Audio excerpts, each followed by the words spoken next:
Hey guys, welcome back to the channel. This is story about what if Naruto becomes strong after graduation part 1. Before I start, please do support for more amazing content and comments for part 2. Do consider to subscribe my channel and share my video to your friends and check out the description as well. Let's start the video. Of the 5 great ninja villages, the village hidden in the leaves was undoubtedly the greatest. Please excuse me. Iruka pressed his way through the mass of bodies, bowing beneath the disapproving glares of the pale-eyed men and women that made up the branch house of the noble Hyuga clan. Has anyone seen my student? Blonde hair, wears orange.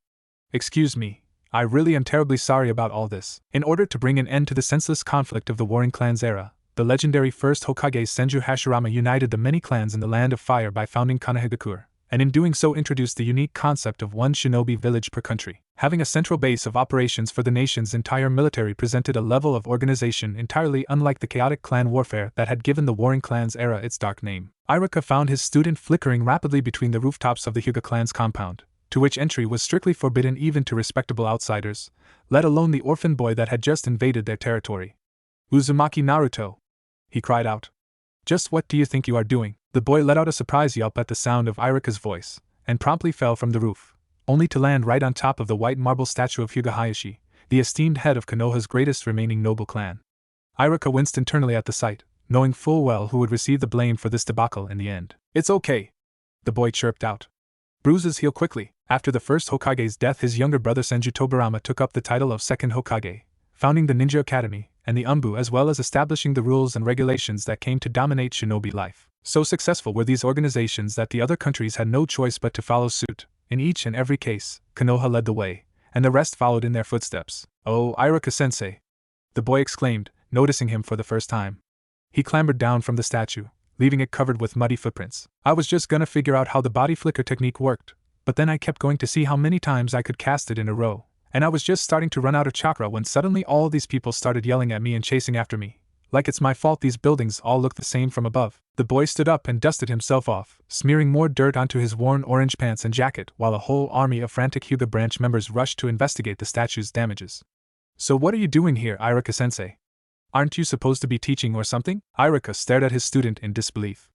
It's your class I'm supposed to be teaching, Uzumaki Naruto. Oh right. The boy scratched the back of his head awkwardly. I guess I must have forgot. Of course, no great nation is without its enemies, and so it has been for Konoha. 3 times the Land of Fire was embroiled in a ninja world war, when the jealous countries of stone, sand, mist, and lightning sought to encroach upon Konoha's territory. However, Konoha's shinobi fought back valiantly, and under the leadership of its heroic Hokages they emerged triumphant every time. Yet after not even 3 years of hard-fought peace, the unsuspecting village was once again faced with an enemy, one more terrible than all those that had come before. For in the village there had appeared a mighty demon fox, a monstrous mass of pure chakra and malevolence that lashed out at all living things without reason or purpose, and its size was so great that its shadow cast all of Konoha into darkness. One swing of its 9 tails was enough to crumble mountains or cause tsunamis to rise up from the oceans. In order to fight. Excuse me, Iruka-sensei?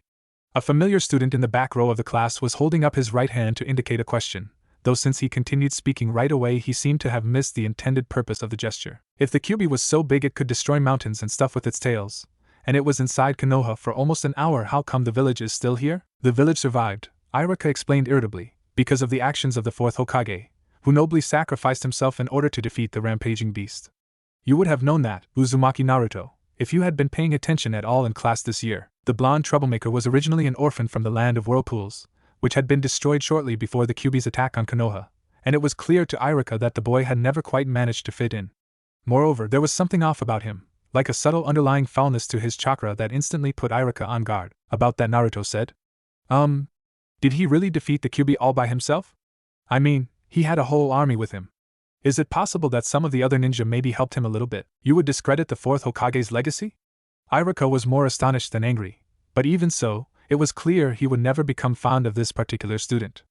That infuriatingly cautious tone the boy used, that said I don't think I'm smarter than you, honest, was not exactly helping either. Iruka slammed his hand onto the table. The Fourth Hokage was a great hero who sacrificed himself so that you might live, yet you deface his memory by questioning his heroism. The whole class was shooting dirty looks at Naruto now, and the boy rightly shrunk back in his seat in shame. Iruka turned back to reading from his history scroll, satisfied that his student had been sufficiently rebuked. Hopefully this means I can actually finish the day's lesson plan for once. It was just another day in peaceful Konoha, in the Land of Fire, where the sun always shines. Today we are going to focus on our taijutsu, Iruka-sensei declared. Everyone pair up and practice sparring together. The ordinary-looking man, Naruto would have trouble distinguishing him from any other black and green-clad Chunin-rank shinobi if not for the horizontal scar running across his face, read from his lesson plan as he spoke. Naruto was not entirely sure why he needed the scroll, since tell students to practice hand-to-hand combat seemed pretty easy even for him to remember, but it was probably safer not to ask. The class of 30 students and one teacher had gathered on an open field of dirt, an area which had been set up next to the massive round and red academy building for the physical part of their ninja training. Usually there was more in the way of training equipment, but they had put that in the storage closet for today's exercise. The morning sun was shining brightly as it always did, and all around Naruto drowsy classmates were huddling together and pairing up. Naruto blinked, suddenly remembering that he was supposed to find a partner, and hastily looked around to see who was still unaccounted for. He walked up to one of the rougher-looking boys, Kiba, most noticeable for the white dog he kept around wherever he went, and pulled on his jacket as he walked past. Hey, Kiba! Wanna spar? Beat it, Naruto. The taller boy wrinkled his nose at him before walking away, which Naruto thought was terribly unfair. He had bathed only 2 days ago, so he could hardly smell worse than the Inuzuka, a ninja clan that was said to sleep with their own dogs. Whenever he mentioned this fact, some of the older students would burst out in laughter, but when Naruto asked why, he never received any reply. Undaunted, he turned his attention to the next classmate he saw. Hey Ino! He waved at the heir of the Yamanaka clan, but the most popular girl of the class barely even looked at him, only frowning slightly as if examining a particularly curious insect before turning away. Thinking of insects, Naruto looked toward Shino, but the insect-controlling Aburame clan member was already teaming up with Kiba. He turned his hopes to Shikamaru, but the Nara clan heir was with the rotund Choji as always. The two of them were pretending to train together, but in reality they were just chatting and gazing at the sparse clouds that drifted lazily along the sky. Ever since Iruka's outburst a few weeks ago, the other students had treated Naruto with even more disdain than before.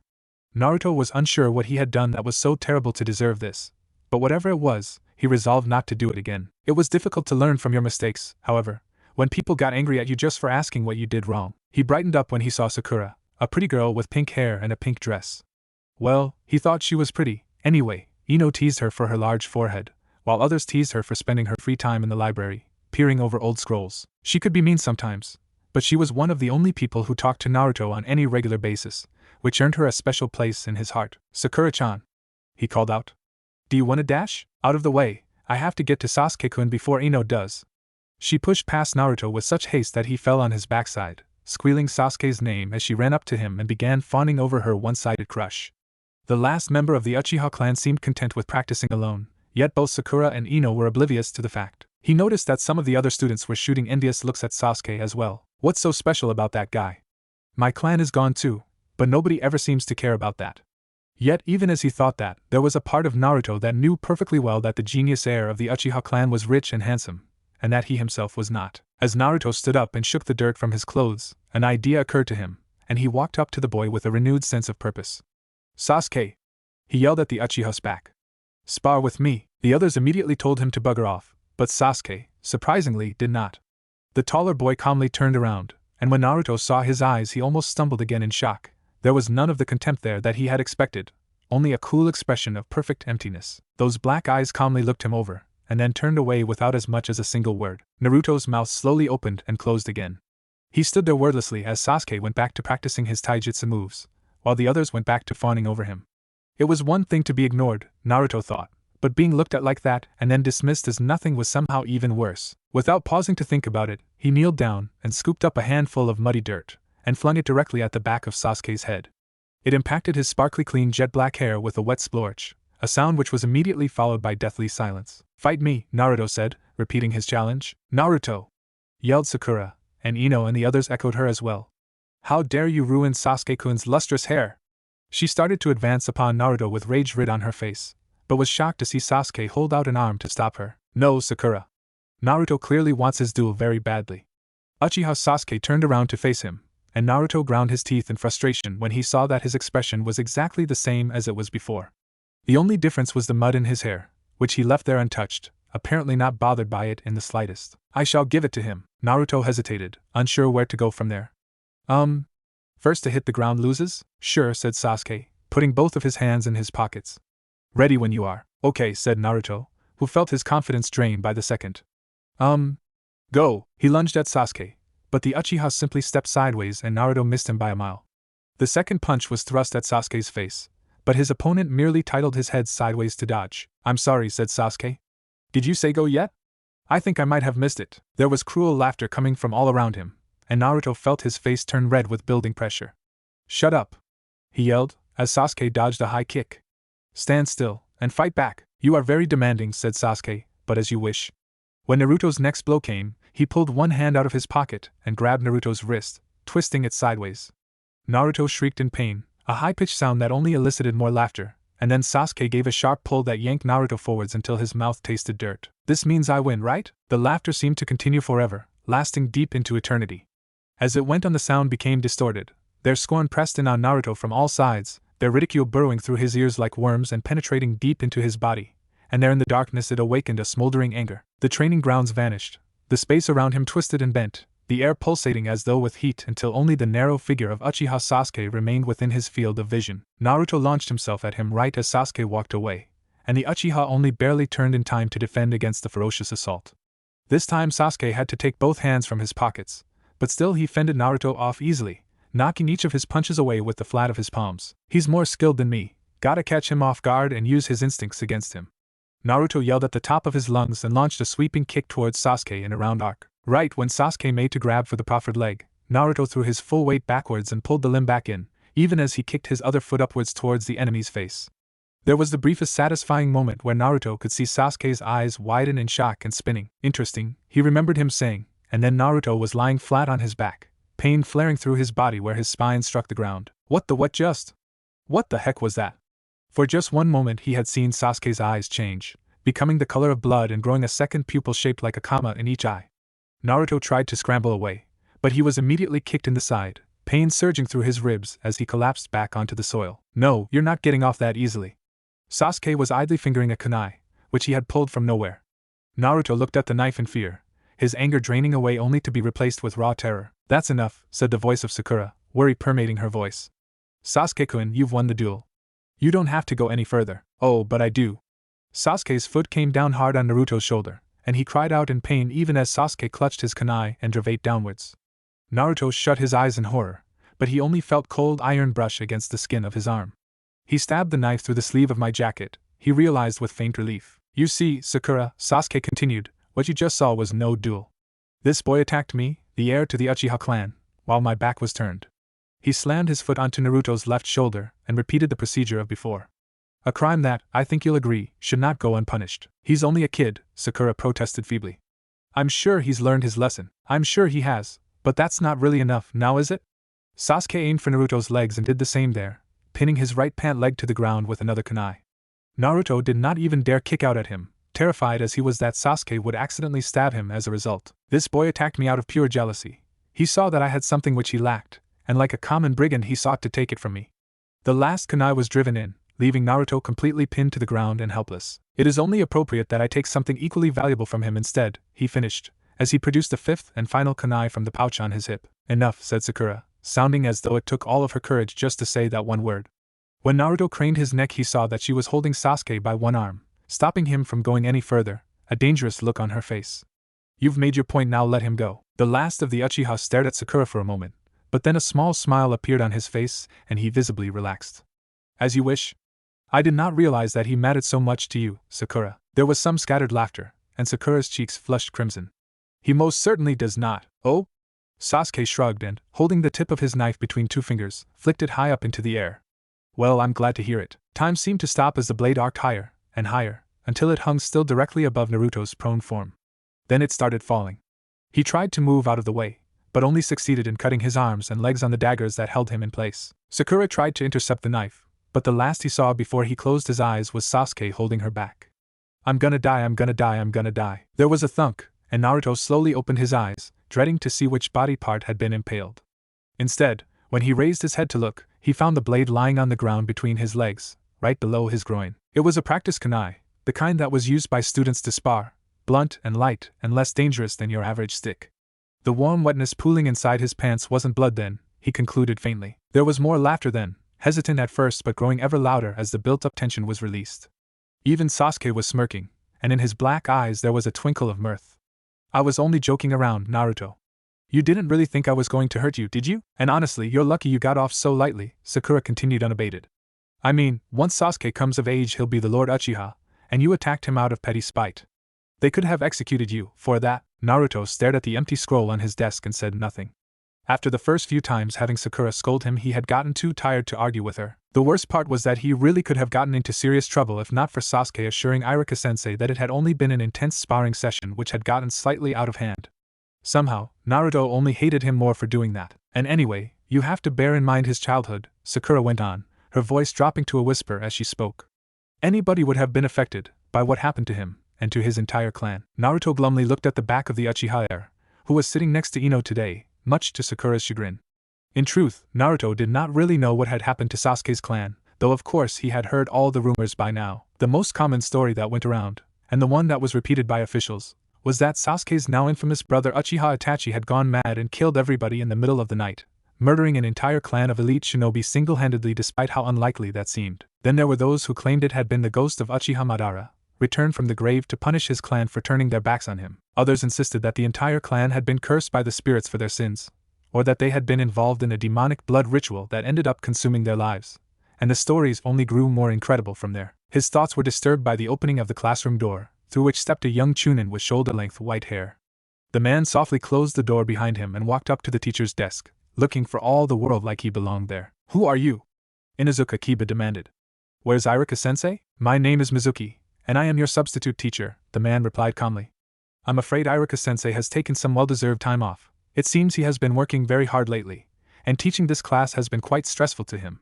A smile flitted across his face. "Although, if I'm perfectly honest, I suspect it's mostly one specific blonde student who has been giving him difficulty as of late." There was some scattered laughter then, and Naruto felt blood rushing to his face. "He's just the same as all the others," he thought bitterly. Kiba did not appear to be placated either, as he huffed and turned around in his seat, facing away from this substitute teacher. Naruto couldn't blame him. Iruka might not have been a great teacher, but at least he had been their bad teacher. "I have been reviewing Iruka-sensei's lesson plans with great interest," Mizuki went on. "I believe I see room for changes to better fit my personal approach to teaching. From now on, I intend to adjust the lessons to your individual abilities, letting go of the more conventional approach in order to." "So I was thinking of going out to the Yakiniku tonight," Kiba proclaimed loudly. "I hear their salted beef tongue hits the spot, but anything with red meat will do. Ain't that right, Akamaru?" His white canine yapped happily in response. The teacher paused, looking at Kiba as though waiting for him to stop talking to his dog. Naruto winced internally. The Inuzuka were said to be half-feral themselves. They tended to act on instinct, and challenging the alpha was both first and second nature to them. If this new teacher did not prove himself somehow, there would not be much done in the way of teaching before the final academy exams arrived. The man cleared his throat. "I'm sorry, but I really cannot allow any discussion in the classroom while I teach. A single remark may seem harmless enough, but each comment invites further discussion from the others until the entire class becomes disrupted as a result. I trust you understand." "Yeah, sure, whatever." Kiba waved his hand in a vague gesture that might have been anything from a polite greeting to a mortal insult. The white-haired man was apparently satisfied with this response, because he turned back to the class and continued his lecture from where he left off. Not even 10 seconds later, Kiba started talking again, louder than before. The Inuzuka were not a clan particularly given to subtlety, Naruto reflected. The entire class was watching the new teacher now, waiting with bated breath to see how he would react. Mizuki's face twitched, and Naruto knew what was coming next. Any second now the teacher would blow up, screaming in frustration just like Iruka-sensei always did when he lost control of the class. But instead Mizuki visibly relaxed, and calmly walked up to where Kiba sat. "I am truly very sorry," he said, his voice now dripping with honey. "I realize this is my fault. I should have remembered to get to know my students better before starting the lesson." "Your name is Inuzuka Kiba, isn't it?" The feral-looking boy said nothing, but Naruto could see him tense up. "You know, I met your mother earlier this week. She seemed a very lively woman. She had quite some good advice to give on dog rearing, too, along the lines of how a timely clip around the ears can help keep an unruly pup in line." Laughter rose up around the classroom as Kiba sputtered something inaudible, and his face turned a dark shade of red, but the teacher was not done yet. "Then she invited me into her room for a late-night drink, but I had to politely refuse, since I'm allergic and I was worried I'd get a nasty rash." There was a moment of silence as those words sank in, and then the entire room exploded into raucous laughter. Kiba meanwhile was turning purple, and Naruto half expected him to leap out of his seat and attack the teacher then and there. But to his amazement Kiba sat back down and gave the white-haired man a look of almost grudging respect. Mizuki waited patiently for the laughter to die down, but when it became clear that was not going to happen, he picked up a glass of water from his desk and threw it down onto the floor. Shards of glass flew in every direction, and the class hurriedly ducked behind their desks, instantly falling silent with shock. The teacher coughed politely, as though that was all it had taken to get their attention. I realize it's easy to underestimate the gap in knowledge between what is assumed and what is actually known, but I would hope that a class of ninjas is at least familiar with the basic concept of subterfuge. There are more places to hide than in the shadows. The most powerful sensing techniques may be foiled by suppressing your chakra and dressing like a common servant, and some of the greatest assassinations performed in the history of the Leaf might as well have been executed by a mere civilian. There was a pause as his gaze went over the speechless class. In short, if you wish to be strong, you must be able to pretend to weakness, and you need to be able to recognize this quality in others as well. If I am forced to be your teacher, I will make sure you learn at least that much. The entire class was hanging on his lips now, and what followed was the most intense classroom lecture Naruto had ever experienced. In truth, what Mizuki discussed was not all that different from Irika's usual material, and many of the things he said were things Naruto already knew. But when Mizuki-sensei spoke, it was as though everything he said had meaning. Instead of reading from a book, he seemed to choose every word with a specific intention and purpose, and every single student sat upright in their seats and listened. And so it was that when the lecture ended, Naruto was still there after all the other students had left, standing alone before the teacher's unadorned wooden desk. The man smiled congenially at him. "Naruto, was it? What can I do for you?" Naruto scratched the back of his head. "I just want to ask that thing you did, making fun of Kiba to get everyone's attention. How did you know that was gonna work?" "It's just a matter of instinct." The man shrugged. "I knew Kiba was the biggest troublemaker, so by making an example of him I could get the rest to fall in line." "Right," said Naruto, nodding along. "Only I tried to imagine someone like Irika-sensei doing the same, and I just can't see it working for him. Like, he always yelled and threatened to punish us a lot, but then he'd turn around and everyone would just go back to doing what they wanted.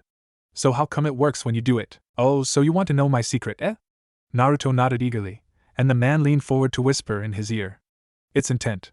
You see, people can usually tell when you're bluffing, so the trick to get them to listen to you is simple: never bluff. Always make sure that you have a backup plan, and never hesitate to carry it out if you have to." Naruto frowned. "But then what would you have done if Kiba had just ignored you?" Well, I suppose in that case I would have had to throw Kiba out of the window." Naruto recoiled, and the man chuckled at his shocked reaction. "Oh, don't act so alarmed. Ninja are not that fragile, and even if he had gotten hurt, the Inuzuka would not have made a big deal out of it. They handle their own disputes in much the same way, after all. In fact, Kiba would probably have respected me more for it. But wouldn't that have gotten you in trouble with the other teachers? And, everybody else?" The corners of Mizuki's lips twitched. "Oh, probably. Most likely, yes, they would have talked ill of me behind my back and tried to have me dismissed.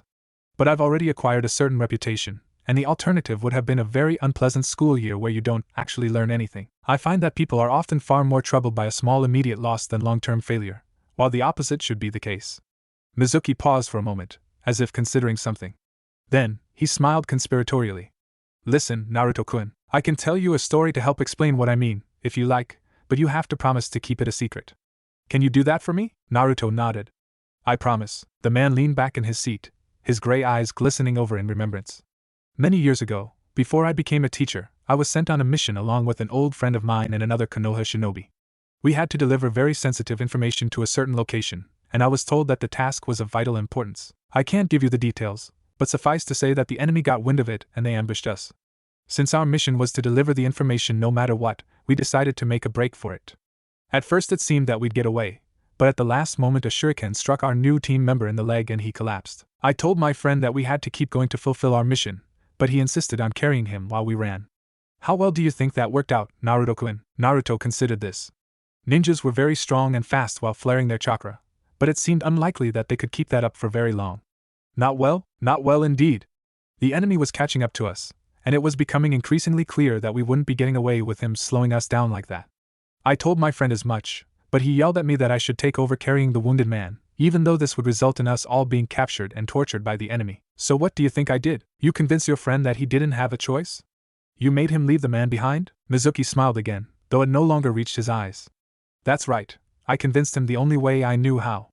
I agreed to take over, then took my kunai and slit the wounded man's throat before leaving him behind. My friend had no choice but to face reality then, and we both slipped away and completed the mission safely. But even so, he never forgave me for it.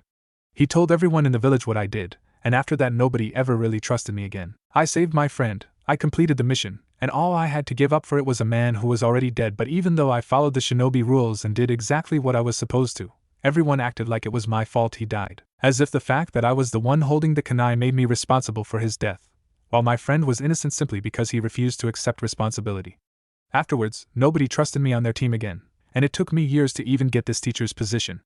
Does that seem fair to you, Naruto? Naruto felt himself turning pale.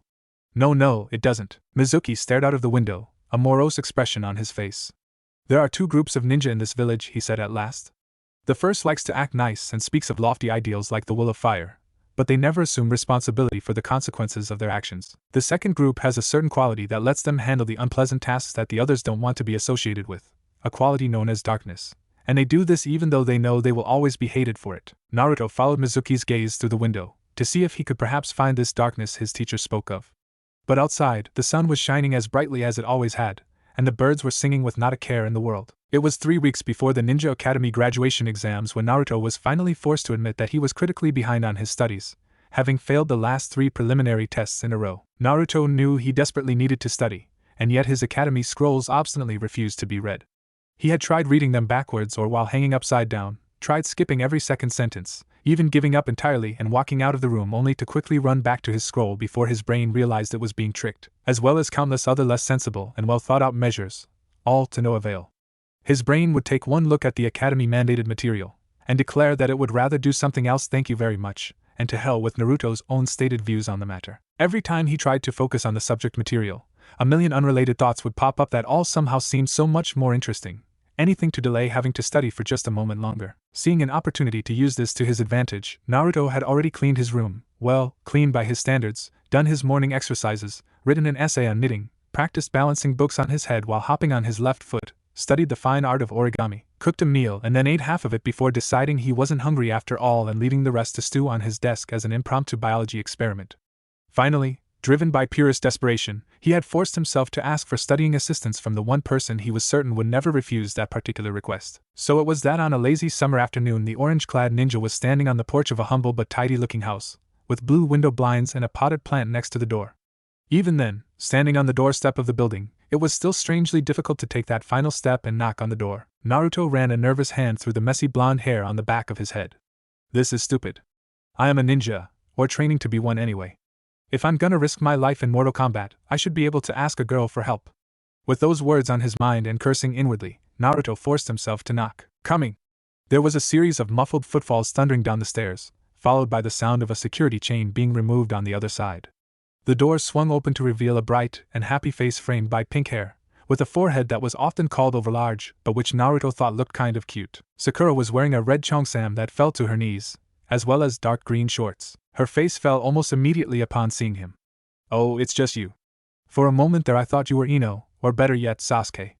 Her expression glazed over as her mind wandered wistfully for a moment before reluctantly turning back to reality. You wanted help preparing for the academy exams, right? I suppose you might as well come in now that you're here. Thanks. Wait, hold on one moment.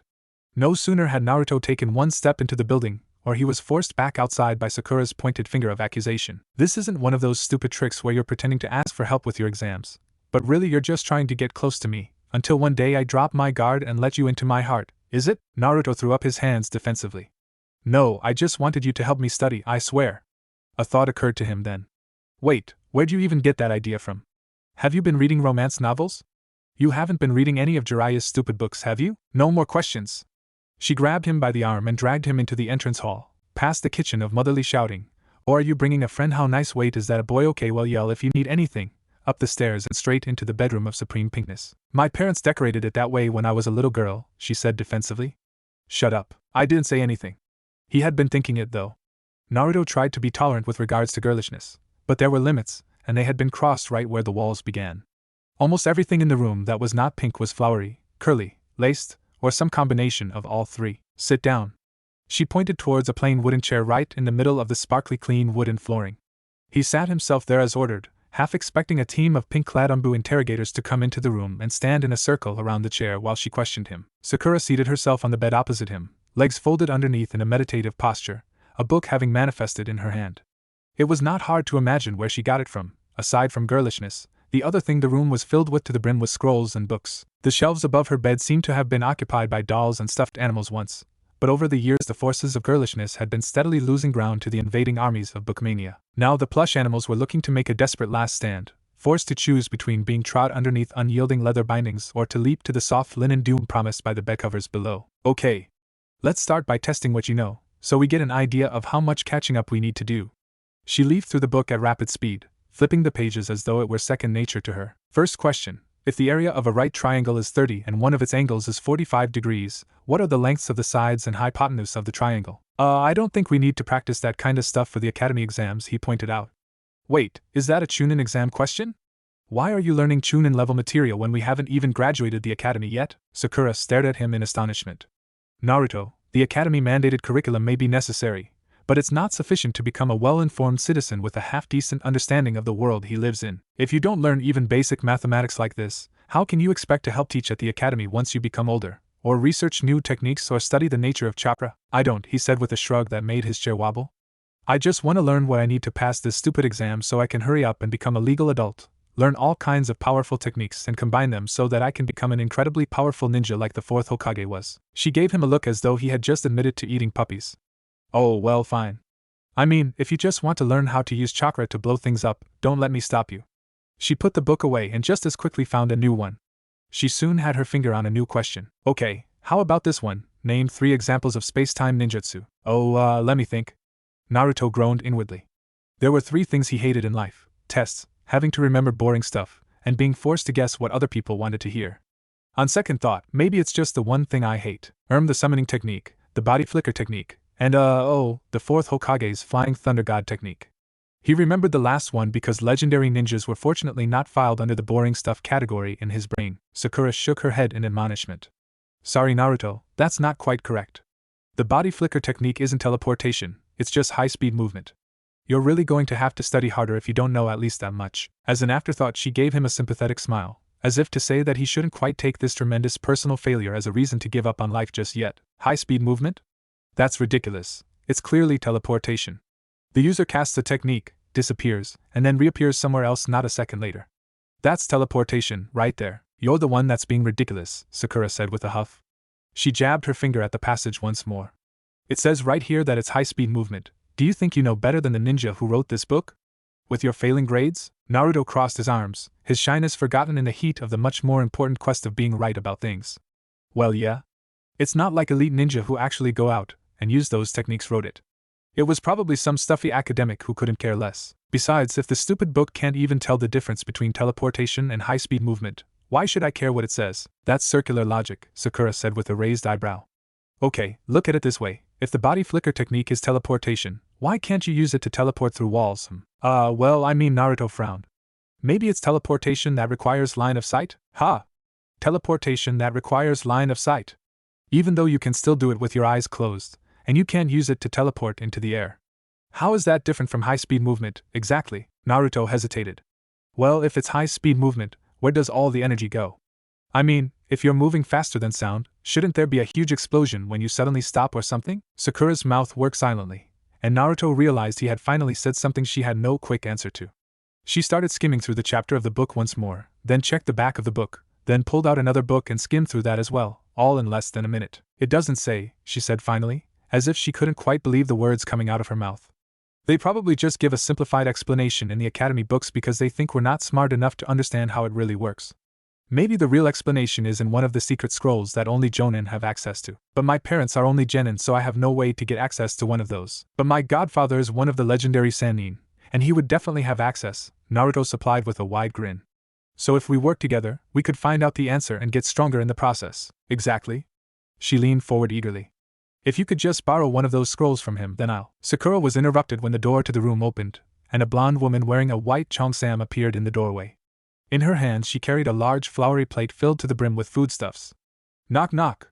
I figured you two must be hungry, so I made lunch. I also got you those syrup-coated dumplings you like so much, Sakura honey, and those dried plums you always. Sakura rushed to the door and grabbed the plate from her mother's hand before she could come in any further, her swift and precise movements betraying the skills she had developed for managing this particular type of crisis. Thanks Mom, we're going to eat this now. Bye Mom. Okay sweetie. I'll give the two of you some time alone together. Let me know if you need anything. Sakura's mother looked over her shoulder with a benign smile even as she was pushed out the door by her daughter. So is that your new boyfriend? Whatever happened to that noble Uchiha boy? This one looks kind of cute too, in a dopey sort of way. Out. The moment Sakura managed to shove her mother out the room, she propped her back against the door, as if she were afraid her mother would come back to hound her again the moment she let down her guard. Ugh. I swear, parents can be so annoying. Sometimes I wish I were an orphan, and I could just take care of myself and make my own decisions without. Her hands went to her mouth as she remembered who she was talking to. Oh no, I'm sorry Naruto, I didn't mean. That's okay. Naruto observed that his toenails needed clipping. The way his toes stuck out of his ninja sandals left their hooked and jagged edges clearly visible. So, what about the exam preparation? Right. Exams, she said with visible relief. A second later, her eyes widened in realization, and she was panicking again. That's right. I haven't even been able to help you answer any questions yet. She immediately set to work plucking out a series of books from her shelves, seizing them with deft fingers and setting them apart for later use. We still need to identify the key areas of improvement, make a time schedule, prepare a list of training exercises, practice doing mock exams, and end. Naruto watched the pink-haired kunoichi work in silent wonder, as he sat on his pink-cushioned chair in the middle of the pink-colored room. The two of them ended up practicing until late in the evening, and did far more work and much harder assignments than Naruto thought was necessary, but he did not terribly mind. Somehow, Sakura's excitement as they worked made all the difference in the world, and as he suffered through the practice questions he could not quite hide the foolish smile on his face. It was well past midnight by the time the legendary ninja arrived at his destination. The old dilapidated structure rose up before him like a man-made mountain, its gray stone and peeling paint colored black and blue in the pale starlight. The surrounding village was patrolled by ninja at all hours, and in the distance the barking of dogs could be heard as a patrol made its rounds across the streets. But those were of no concern to him. The hard part of remaining undetected was only beginning. The front door would be too obvious and too noticeable even at this late hour, but there were other means of entry available to a ninja worthy of the name. Running up the facade of the building as only a shinobi could, he swiftly arrived at the second-floor window. Once there he easily pried the lock open with a kunai, before slipping inside in perfect silence. There were only scant steps to go before he reached his target, and then this would all be over. It was on the fifth step that he made a crucial mistake. With too much weight placed on his left foot, the floorboard creaked beneath him, and his heart missed a beat. It was an error that he would never have made if not for the drugs coursing through his system, or so he told himself. After all these years, could it be that he had finally grown old? He waited an unbearably long moment, but the sound died away with no response. It seemed he had been lucky, but a ninja who relied on luck was a ninja who wagered with the god of death, he reminded himself. He took the last step soundlessly, and as he finally entered the bedroom, he closed the door behind him with an inward sigh of relief. Aha! There you are, Jiraiya. Jiraiya's heart leaped as a 5-foot ninja clad in night blue sleepwear dropped down from the ceiling and landed right in front of him, one arm outstretched in pointed accusation. Naruto? What are you doing in my bedroom? You're supposed to be asleep. I'm supposed to dash? His godson floundered with indignation. You're the one who said you were gonna teach me a new technique today. Not gallivanting around all night doing whatever it is you do all night. The boy frowned as he considered the issue. I was doing important ninja business. It was, a top-secret special S-ranked mission. I would have told you all about it if I were allowed to. Jiraiya decided a quick change of subject was in order. Hey, where'd you learn a word like gallivanting anyway? It was in one of those stupid books you're always writing. Naruto stepped towards the nearest bookshelf and took out Adventures of a Gallant Ninja, the mysterious kunoichi of Roichi Cave, Part 15 of Jiraiya's famous Make-Out Tactics series. See, it's right here, Naruto said, as he flipped through the book and reached the relevant section. The legendary gallivanting ninja strode into the smoky, dimly lit room, his breath and his audacious actions reeking of alcohol both. No more games, he growled in the same rough voice that had stolen the hearts of half the kunoichi in the Land of Fire. In reply, her thick ample bosom pressed up against him, warm and inviting. Oh, but I do so like to play, she said huskily, as her hand reached down and gripped his. Give me that! Jiraiya snatched the book from the boy's hands in a lightning-swift movement. You're far too young to be reading that sort of thing, though now that you did read it, I suppose you might as well tell me about it. He flashed a wide grin. So what did you think? Pretty good, no? Naruto made a face. I don't get why you even write them. You're already a real ninja, so why write about being one? And it's all just a bunch of weird stuff. Like, it's supposed to be about ninja, but all the main character ever does is hang around in bars all night, and he trailed off. Wait a second, like I said, far too young. Jiraiya hastily put the book back where Naruto found it, before giving his godson's hair an affectionate ruffle. Stick with the ninja stories I gave you for now, kiddo. Tomorrow I'll teach you an incredible new technique, I promise. Now let's both go and hit the sack. He watched as his godson sulkily went back to bed, and then headed for his own bed. It would not be much longer now, before he would have to tell the boy of the events that had made him who he was, of his parents and his past, of burning demons that consumed all life and enemies that hid in darkness. He shook his head and went to sleep. I'll let him stay a child for just a little longer. Naruto awoke to the smell of fried eggs and sizzling bacon invading his nostrils. It was a good sign for the day to come, in more ways than one, and so it was with high spirits that he made his way down the stairs, easily stepping around the bits of trash that littered every square inch of their apartment. He was still in his nightwear and rubbing the sleep from his eyes when he stepped into the half-kitchen. He found his godfather standing there, cheerfully experimenting with how many times he could flip an egg around in the air before catching it with his frying pan. It would have been a surreal sight indeed, to anyone who was not intimately familiar with the many oddities of the legendary ninja. "Mornin', kiddo. Take a seat, breakfast is almost done.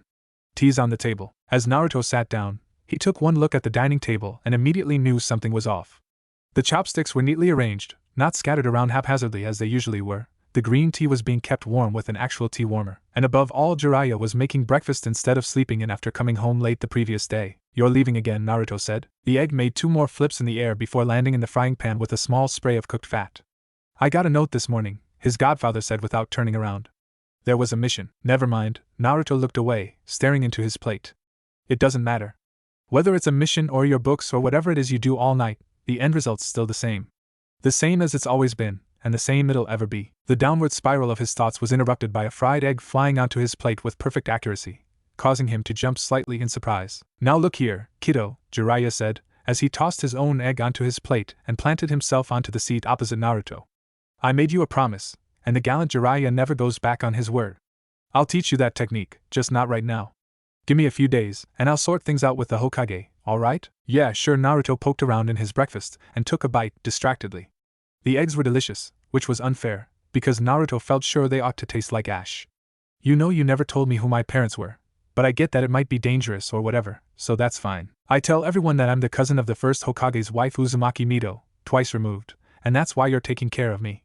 It's just whoever they were, you must have cared about them at least a little bit, to spend time on me when you'd clearly rather do something else. So you'd think that if the character from your books always keeps his promises, you'd take raising me to become a ninja more seriously as well." For a while only the clicker-clacker of chopsticks could be heard as the two ate their eggs in silence. Then Jiraiya stood up abruptly, the legs of his chair scraping along the wooden floor. He swept towards the hallway, his red coat and white hair trailing behind him. A second later the sound of moving furniture and items being thrown about could be heard coming from Jiraiya's room. Naruto was still eating his eggs when Jiraiya strode back into the half-kitchen, carrying a massive 1-meter-long scroll under his arm. He slammed it onto the floor in front of Naruto. "This is the Scroll of Seals," he announced theatrically. "I borrowed it from the Hokage, but I figure you'll make better use of it than me. It contains all of the village's jutsu, with descriptions and illustrations and everything, so it'll probably do a better job of teaching you than I ever could. Just try not to damage it or lose it or something, or I'm gonna have to come up with a really good excuse to tell the third." Naruto had to flare his chakra just to pick up the massive object, and even then he almost buckled under its weight. The parchment alone must have weighed a ton. "It says forbidden right here on the top in giant letters," Naruto remarked cautiously. "Yeah, but forbidden means something more like discouraged in the language of the Konoha Council," Jiraiya said, making a SOSO gesture with his hands. "Thing is, that scroll is full of dangerous techniques that'll kill you, sure, but not knowing dangerous techniques is like to kill you much faster. The only thing that's really forbidden is teaching those techniques to others without permission, 'cause you never know in whose hands they might end up. Anyway, I marked the ones in the scroll that are least likely to blow up in your face, so as long as you stick to those it's probably perfectly fine." Okay," he said. "Wow. Thanks, Dad." Naruto stared at the giant scroll in total awe. It was not what he wanted, not really, but it was something. "No problem, kiddo. Okay, it's getting late, I gotta go. Take care of yourself now, you hear me?"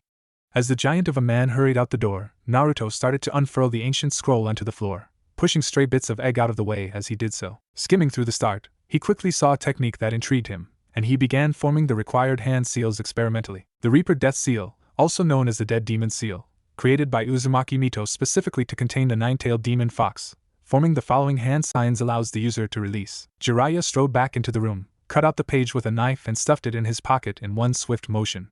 Whoops, not that one. It was 3 weeks before the academy exams when Naruto finally found the time to follow up on his agreement with Sakura. Despite Naruto's protestations, Sakura had insisted that he catch up on the exam material before attempting to make history by uncovering the fundamental workings of ninjutsu, and she had proven entirely insusceptible to his argument that becoming internationally famous for their research would probably get them a free pass. Naruto made his way to their meeting point humming as he went, excited for possibly the first time in his life at the prospect of spending the day in the library. The Konoha Public Library was a massive building with white marble pillars and wide open doors.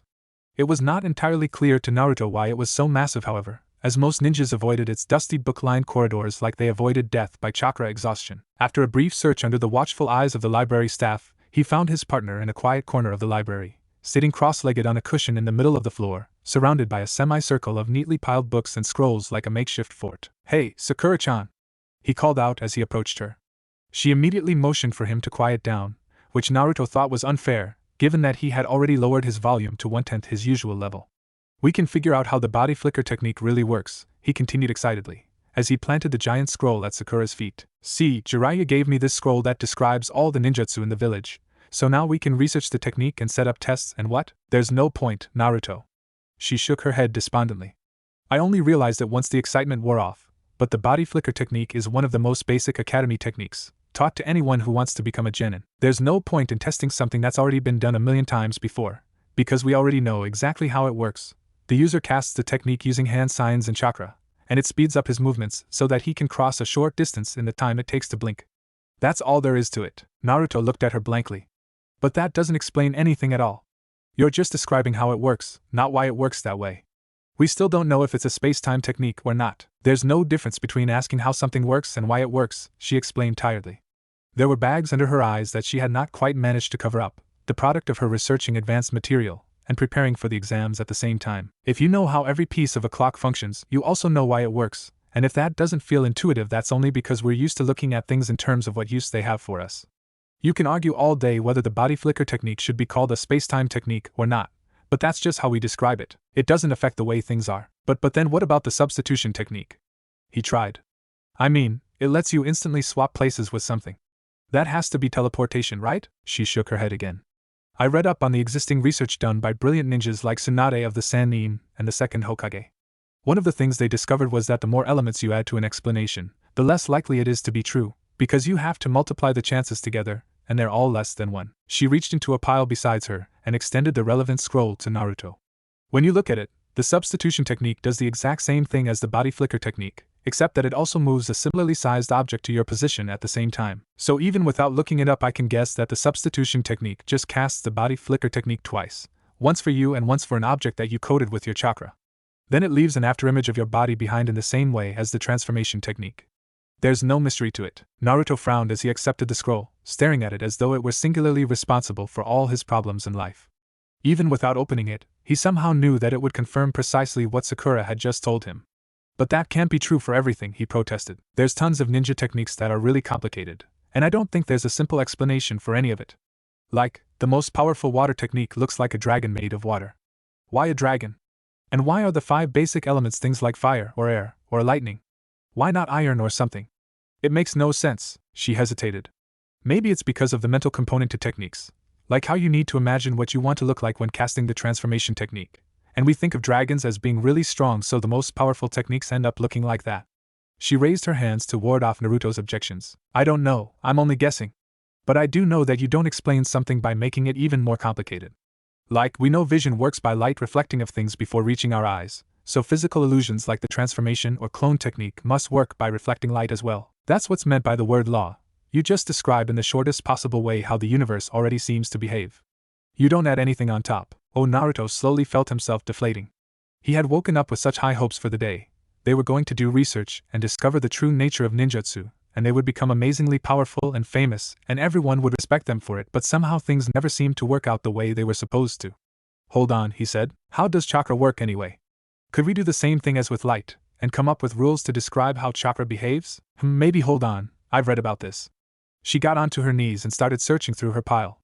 Her hand drifted over a particularly moldy series of scrolls, and then lashed out like a striking serpent. "Here we go." Shortly after founding Konoha's academy, Senju Tobirama proposed 3 universal laws of chakra. The first law, on the conservation of chakra, states that chakra can neither be created nor destroyed, only transformed into energy of a different nature. The second law says that chakra can only affect something if it's in physical contact with it. The third law states that no chakra of 2 different natures may occupy the same location within space and time. She frowned. "The rest is just basic academy material. You create chakra within your body by combining physical and mental energy. All living creatures have at least some chakra and you die if you ever run out, and so on, but it doesn't say how they know this, or what any of it means." Naruto rubbed his hands, grinning widely. "Well, there's only one thing to it. We're just gonna have to do our own research and find out for ourselves. And it just so happens I got a scroll from Jiraiya that describes all the ninjutsu in the village, and he's been teaching me a technique that I think could tell us a lot about chakra if we can just figure out how it works. He made to form the seals for the technique. but stopped when Sakura grasped his arm. "You can't do your research in here," she said, scandalized. "This is a library. It's time for sparring practice. Everyone, please team up and find yourself a partner." Only 2 weeks to go before the final academy exams, and it was the first time Mizuki-sensei told them to just start practicing without any further specifications, though unlike Iruka-sensei he at least did not need to read from a scroll to do it. Naruto furtively looked around the training ground, fearing a repeat of the last time this happened, when Uchiha Sasuke humiliated him in front of everybody.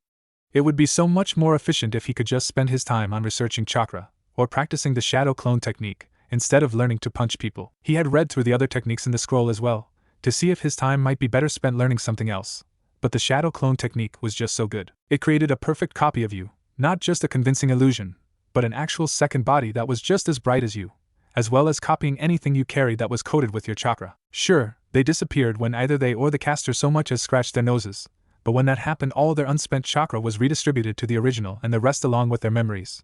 And Naruto had enough chakra that even the steep casting cost and chakra drain presented no great problem. You could use them to scout, or to cast techniques, or create distractions, or read books, or cook food, or clean your room, or… No, focus!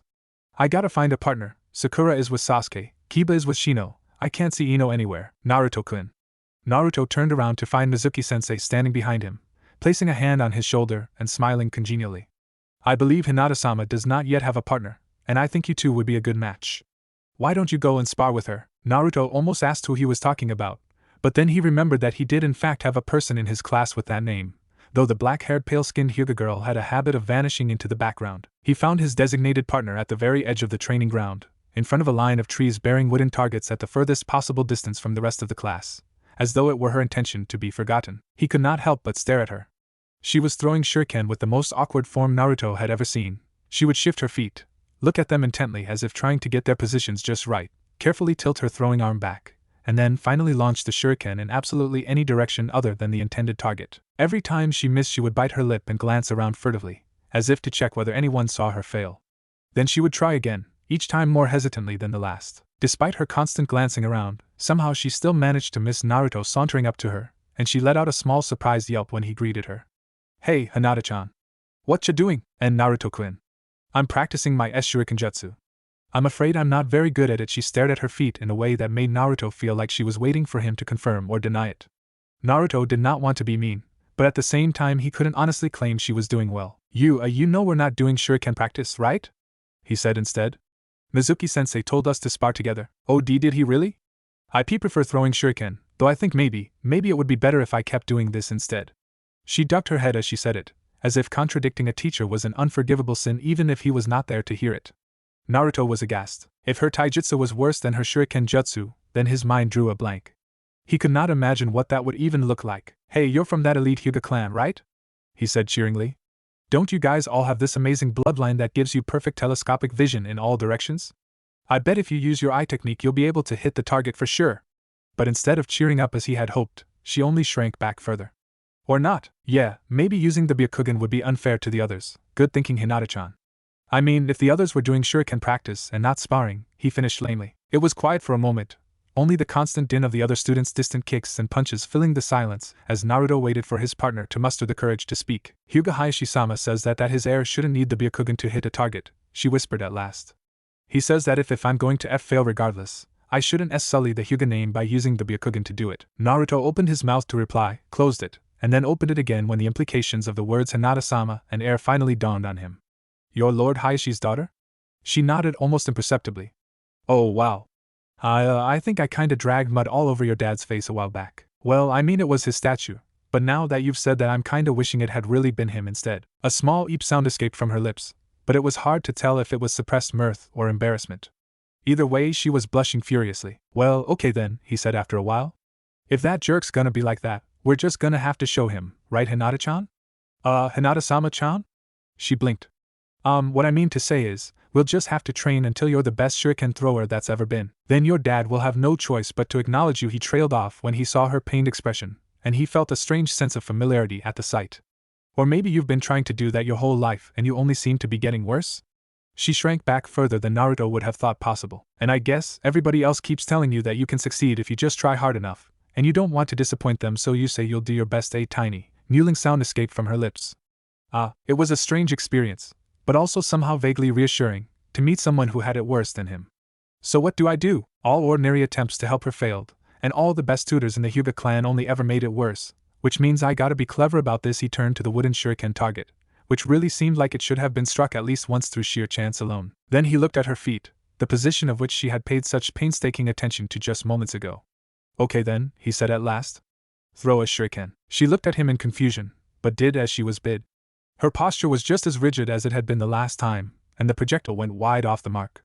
She looked at him and flinched, as though expecting him to berate her. Keep going, he said. But throw them faster. She threw another, missing once more. Again. Faster, faster. Her form slipped, and then started to disappear entirely as she ratcheted up the pace. Now switch targets. Hit that one. Miss on purpose. Aim to the left. Now turn around. She nearly fell over in her haste to comply. There's an enemy hiding in the bushes, take him out. Now scare that squirrel. Badger that bush, close your eyes and throw blindly. Now turn around again. That target hates ramen, kill it. That one insulted your mother, teach it a lesson. Now, the shuriken struck the target dead in the center with a loud crack, splinters flying in every direction. A horizontal crack appeared along the wood and the bottom half fell off entirely, hitting the soil with a muted thud. Yes. I knew it. Naruto danced around triumphantly, punching the air with whoops and cheers. I knew there was nothing wrong with your aim, but you're too insecure and it was making you focus on your form too much. And I knew you must have been told 1,000 times that you should act more natural, but that only made you more fixated on your stance. But I figured if I could just distract you until you forgot all about it, your instincts would take over. And he trailed off as he looked at Hinata. Her right arm was still outstretched and trembling. Her whole body was quavering and there were tears falling from her unblinking white eyes, the veins around them pulsing and throbbing with chakra. Hinata-chan? Are you? She dashed off, sprinting away at a speed faster than he would have thought possible, disappearing into the distance before he could say another word. I didn't mean to. What did I do? Why can't things ever go the way they're supposed to? There was a polite cough behind him.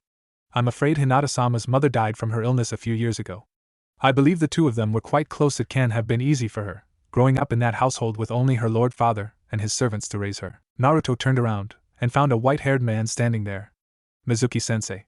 There was an anger bubbling up inside his stomach, reaching high enough to burn his throat like bile. Why does Hinata have to be here? She shouldn't even be a ninja. He hadn't been able to bring himself to say it to her. It would have sounded too mean and cruel and callous.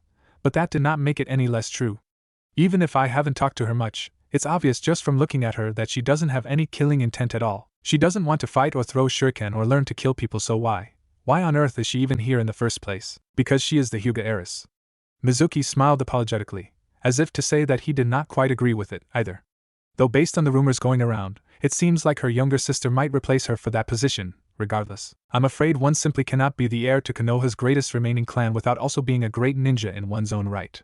The clan would never accept it. But that's wrong, said Naruto, and though he had never truly thought about it, he knew the words were true even as they poured forth. That's so wrong.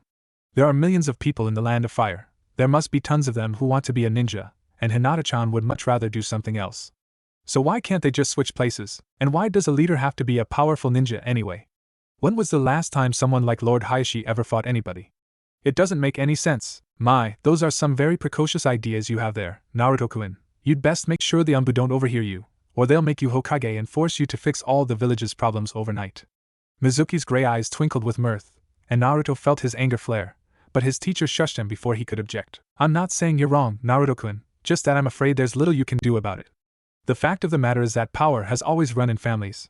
Even if you're lucky enough to be entered into the academy, most ninja never gain access to any of the truly powerful techniques. Without that secret knowledge, it is essentially impossible to rise over the rank of chunin, who are little more than expendable foot soldiers in the eyes of the village council, while those with powerful connections such as Hinata-sama are born into positions of influence whether they want it or not. Mizuki's voice had taken on a morose tone as he spoke, the same as when he had told Naruto about the events that had left him a pariah with no hope of ever being promoted, and Naruto felt a flash of guilt stab through his heart. Here he was, complaining bitterly about the unfairness of the world when just this morning he had been given an entire scroll filled with forbidden techniques by Jiraiya of the Sannin, just because he happened to be his adopted son. A realization occurred to him, then. The scroll. He could, and why should he not? Jiraiya had left him to his own devices, while Sakura thought that studying for the exams was more important, and Mizuki was his teacher after all. He told the man of all that had happened, of his plans with Sakura to discover the true nature of chakra, of the scroll, and his own ambitions to become a great ninja like the Fourth Hokage. As the words poured forth, his frustration edged its way into his voice, and he found himself talking freely about Irika-sensei, of Sasuke and Sakura and even Jiraiya until he stopped himself at last, having said much more than he intended. Anyway, if you help me out, I'll ask my dad to let you learn a technique from the scroll as well, he finished hastily, since that was the deal he had originally meant to offer him. His teacher listened to this all with attentive silence, his eyes having widened in surprise and then with increasing interest, perhaps even eagerness. Of course I'll be happy to help you, Naruto-kun, he said carefully, but if those techniques are so secret I think we should find a more private place to do it. Without prying eyes, how about the abandoned forest cabin, at the edge of the village boundaries? Naruto nodded eagerly. I don't have the scroll with me right now though, he pointed out. And I still gotta practice for the exams first. Could we do it at the start of next week, in the evening? Mizuki smiled warmly at him. That will do just fine. It was the final week before the academy exams, and Naruto still could not study.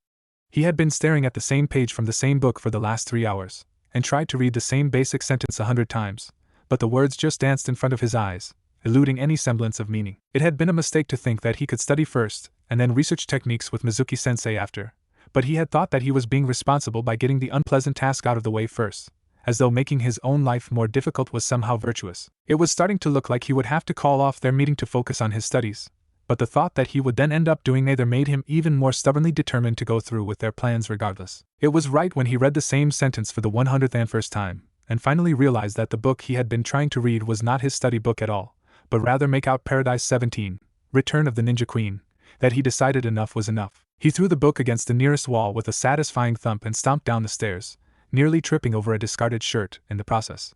It was the environment that was the problem, he decided, as he left the empty apartment behind him. If he could just study with someone else, maybe their studiousness would rub off on him. But when he arrived at his destination, it was Sakura's mother who answered the door. I'm sorry, but I'm afraid that Sakura is entirely engrossed in her studies, the woman in white told him. She couldn't possibly handle any distractions this close to the exams, especially not from boys. You'll just have to study with someone else. Best of luck though. Yeah thanks, said Naruto, as the door closed shut in front of him. Who else could he try? Kiba? He somehow doubted that the feral ninja was a better study than he was. Sasuke? He would rather die. He had tried to create a shadow clone to help him study, but that only let him accomplish nothing at twice the usual rate, and he did not know any of the other students well enough to impose on them. It was not as if any of them particularly liked him, anyway. He found himself sauntering in the direction of the training grounds, where newly graduated genin often came to practice their ninja techniques. He had his book with him, and he thought that perhaps if he found a quiet place in the forest he could still get some studying done before it was time to meet with Mizuki-sensei. It was on his way there that he encountered a boy with a black bowl cut dressed entirely in green, tight-fitting clothes, making what appeared to be a lap around the village on his hands while kicking the air with his legs and shouting at the same time. Hut! Hut! Hiya! Please excuse me, green beast coming through. Naruto looked at the genin with horrified amazement. What are you doing? Training? The older boy flipped around vertically and landed on the balls of his feet, ready for action. I am a ninja who is unable to use either ninjutsu or genjutsu, but my teacher says that I can still be an excellent shinobi if I just focus all of my effort on practicing my taijutsu. That is why I have vowed to walk around the village on my hands every day while kicking the air at the same time. But that's insane, said Naruto, who felt that he was considerably understating the matter. It doesn't matter how much you practice walking on your hands, that's not gonna let you beat someone who can shape reality with his thoughts. It's completely pointless. The genin gave him a serious look, his thick eyebrows making him look strangely earnest. Perhaps. But I see no reason not to try my hardest. And even if it were pointless, I still would not go back on my vow. That is not my ninja way. Naruto blinked. But why not? Because if I stopped doing something merely because I realized there was no reason to do it, then I could never trust myself to do anything ever again, he said gravely. Then he excused himself, and went back to doing his laps around the village, kicking and screaming all the way. Naruto kept watching the boy in green as he slowly disappeared from sight, feeling a strange sense of misplaced jealousy. Either that genin was crazy or Naruto was, and he was having trouble deciding which. He continued onwards, and found himself a quiet tree stump to sit on and read. Yet no matter how much he tried to focus, his thoughts kept going back to his upcoming meeting with Mizuki. After an hour of futile attempts at making himself study, he decided he might as well head for the abandoned cottage a little early. Right as he got up he remembered that he did not actually have the scroll with him, and he mentally cursed himself as he dashed back to his apartment, and promptly ran right into someone else. Oh. Hey, sorry, I gotta, Hinata-chan? What are you doing here? And Naruto-kun, the pale girl squeaked, staring at her feet as though searching for something she had dropped. I wanted to apologize for running away and being rude to you earlier, and then I heard you were looking to study with someone, so I thought. Naruto blinked. You heard? But I only talked with Sakura's mom, and that was just an hour ago. She turned beet red, but said nothing. At last Naruto could afford to wait no longer.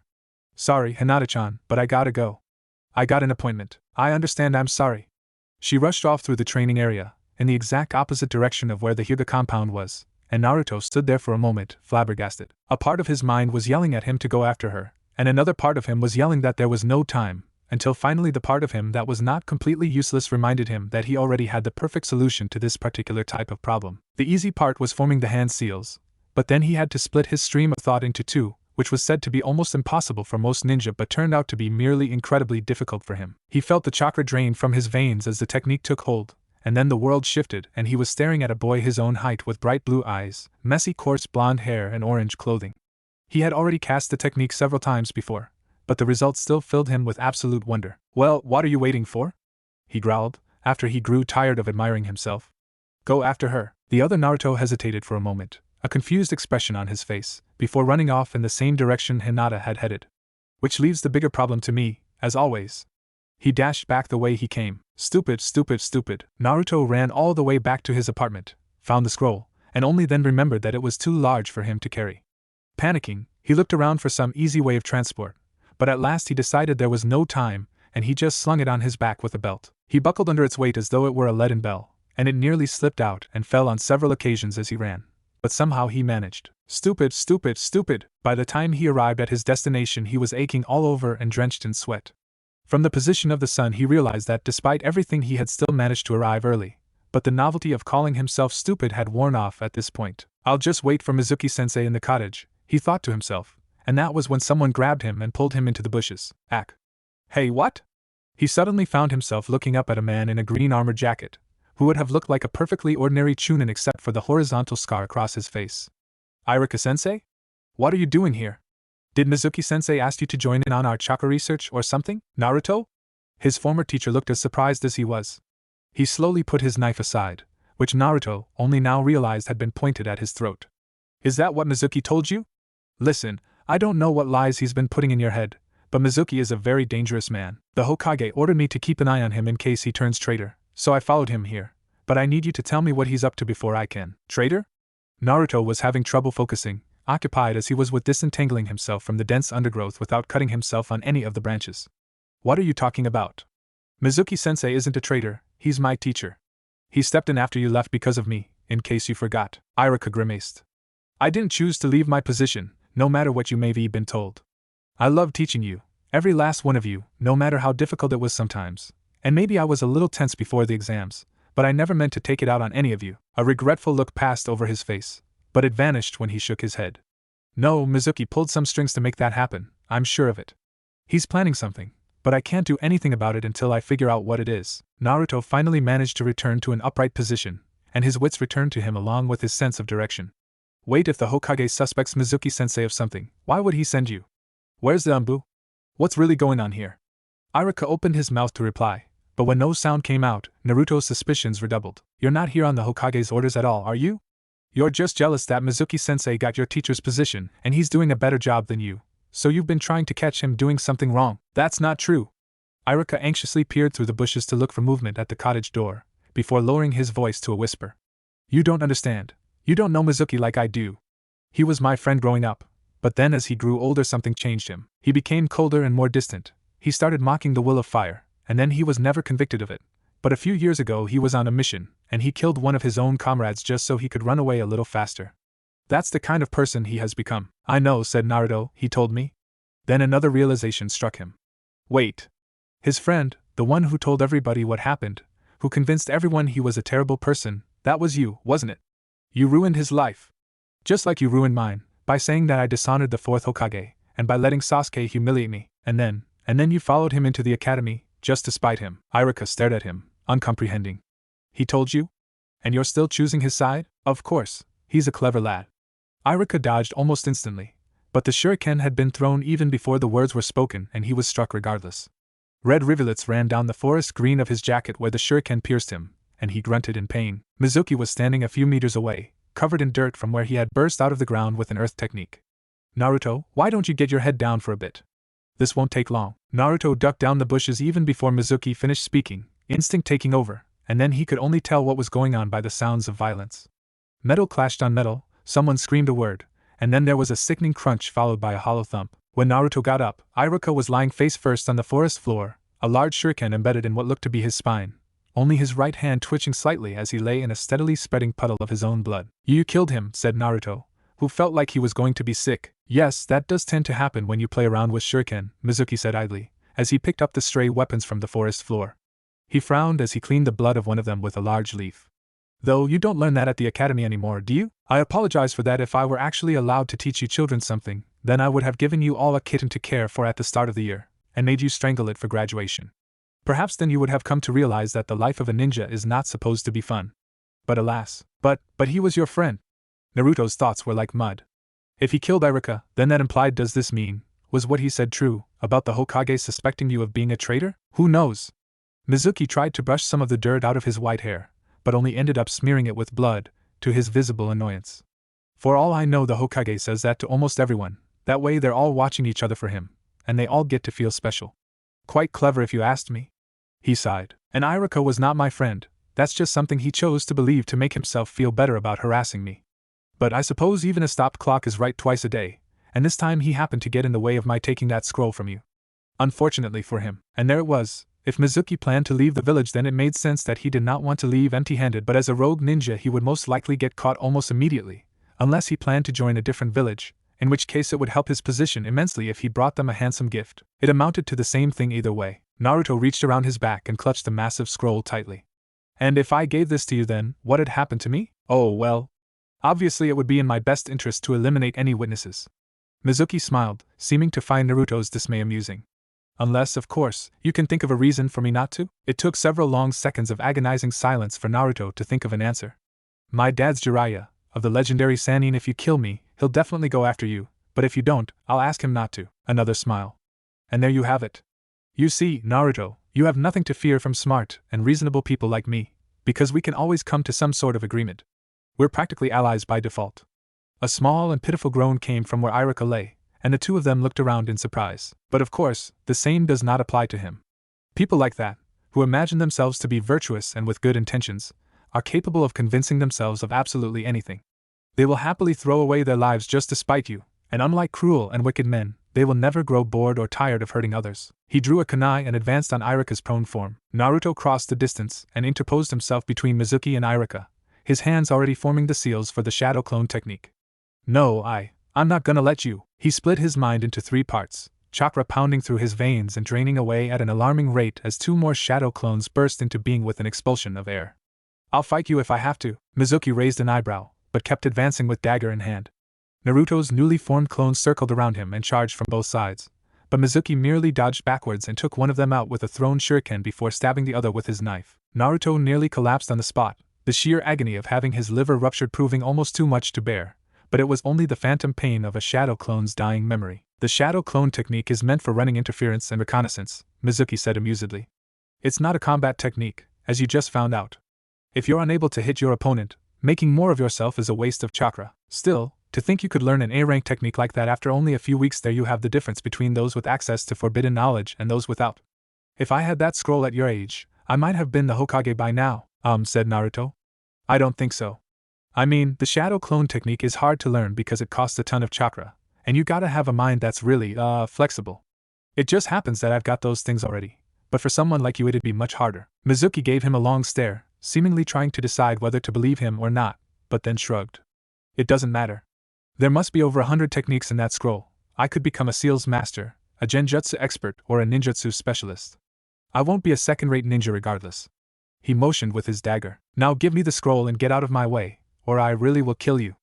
After all these years of being forced to teach teenagers, I'm fresh out of tolerance for youthful exuberance." Naruto took the giant scroll from his back, moving with deliberate slowness, and stopped mid-motion.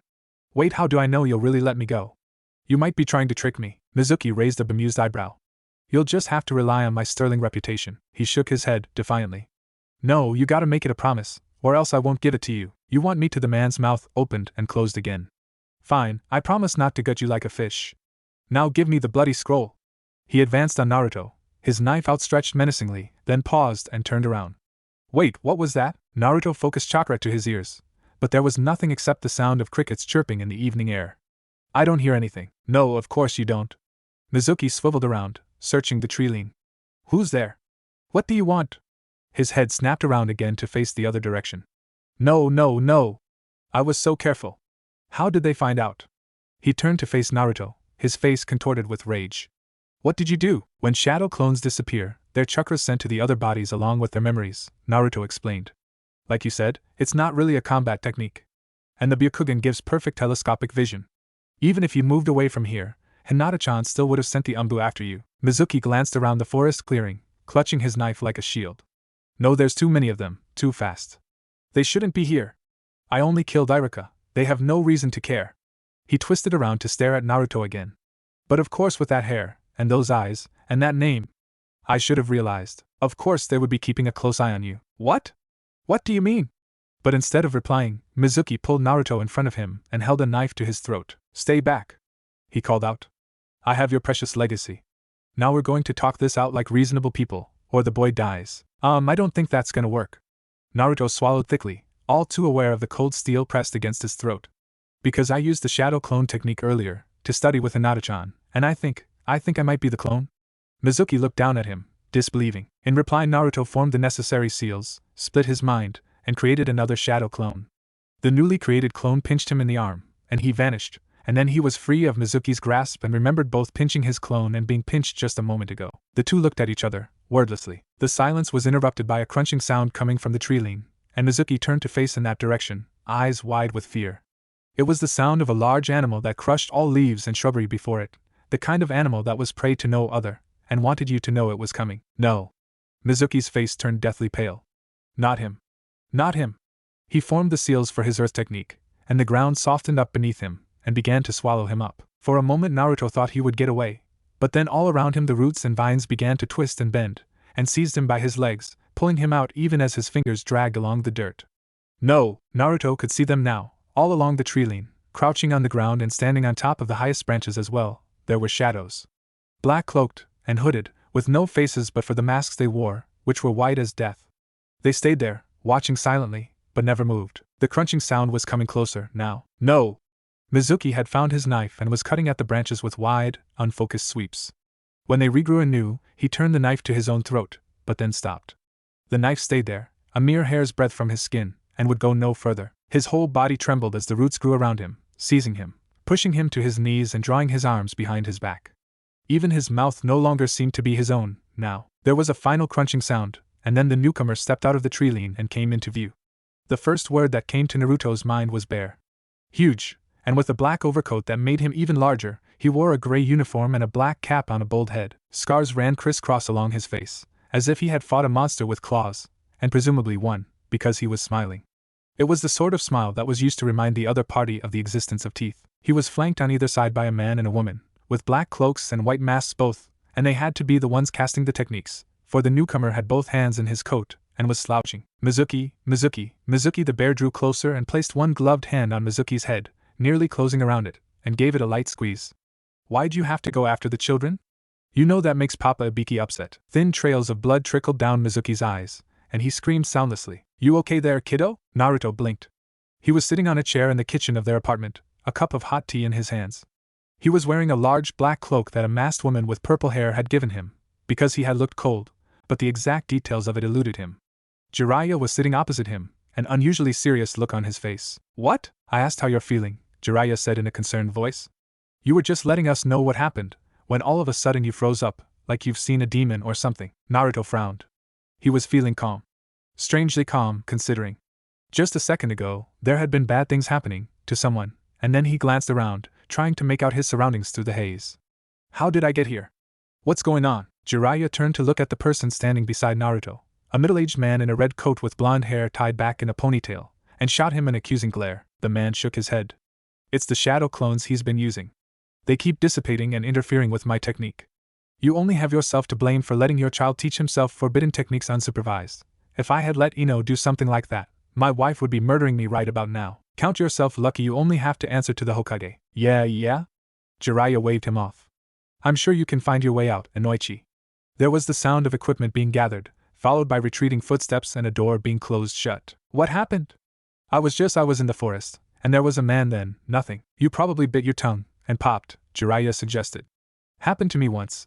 I was just about to beat the stuffing out of Orochimaru, when I tripped and found myself back in my original body again. I later heard that the snaky bastard laughed for a full minute before he tugged his tail and ran. Some of Naruto's sanity started to come back to him, and with it his memories as well. He, the original Naruto, had been escorted back to the apartment the moment he and Hinata had sounded the alarm, only to find Jiraiya already there, along with the strange blonde man. Who was that? What, Inoichi? He's the head of the Yamanaka clan.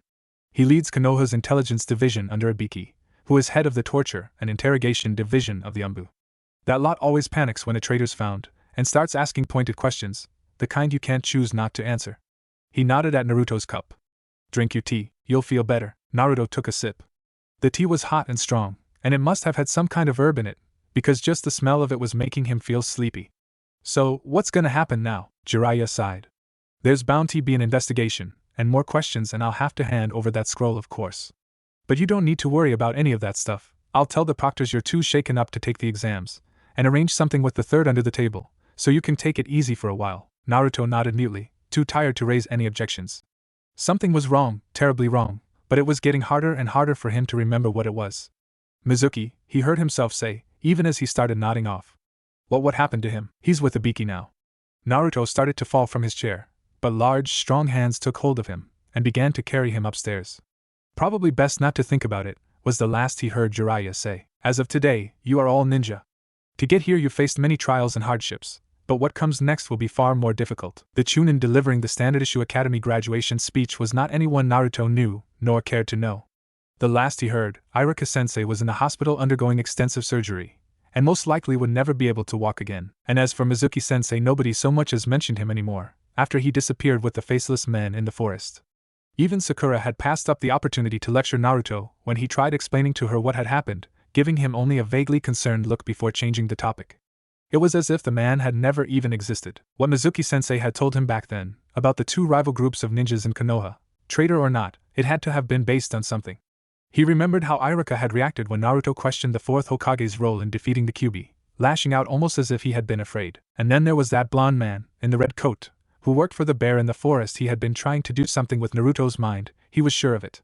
The disjointed thoughts circled around in Naruto's mind, trying to form a clear picture and failing. Something was rotten about the whole affair, like a churning in his stomach that told him he ate something foul, even without knowing what it was. As Genin, you will be grouped together into 3-man teams.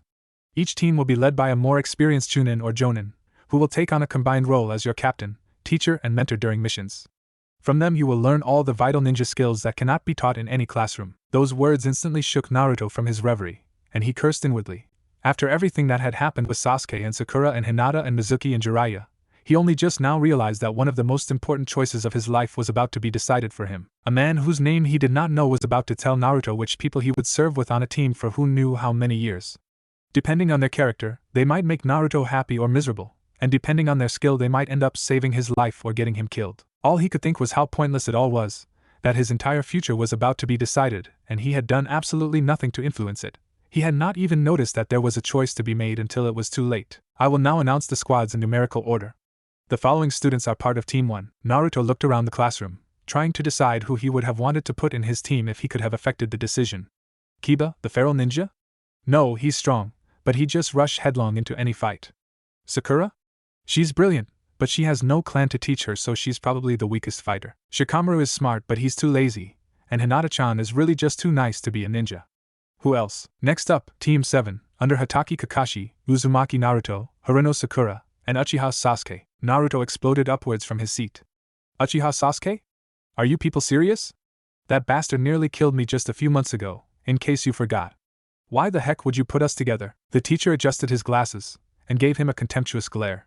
Teams are formed based on how their abilities are able to complement each other in the field.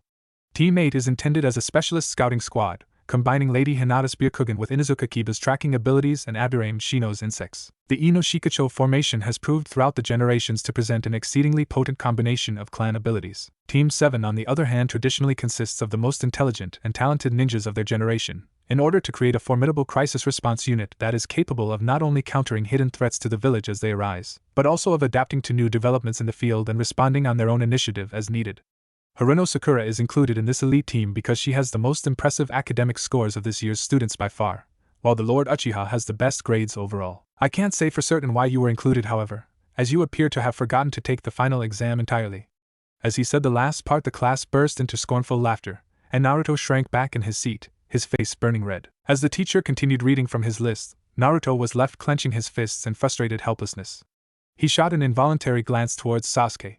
The Uchiha heir sat with his hands folded together under his chin, looking as dispassionate as ever, but when he saw Naruto looking he smirked, which infuriated Naruto even more. No sooner had the class been dismissed and the students started filing out, or Naruto grabbed him by the shirt and rounded on him. "You! I don't know who thought it was a good idea to group us together, but it's obvious you and I are never gonna get along." "Naruto!" Sakura cried, scandalized, as she pulled him back by the scruff of his jacket. "What the heck is your problem? Did you forget what happened the last time you two fought?" She turned to Sasuke and bowed slightly. "I'm terribly sorry about this.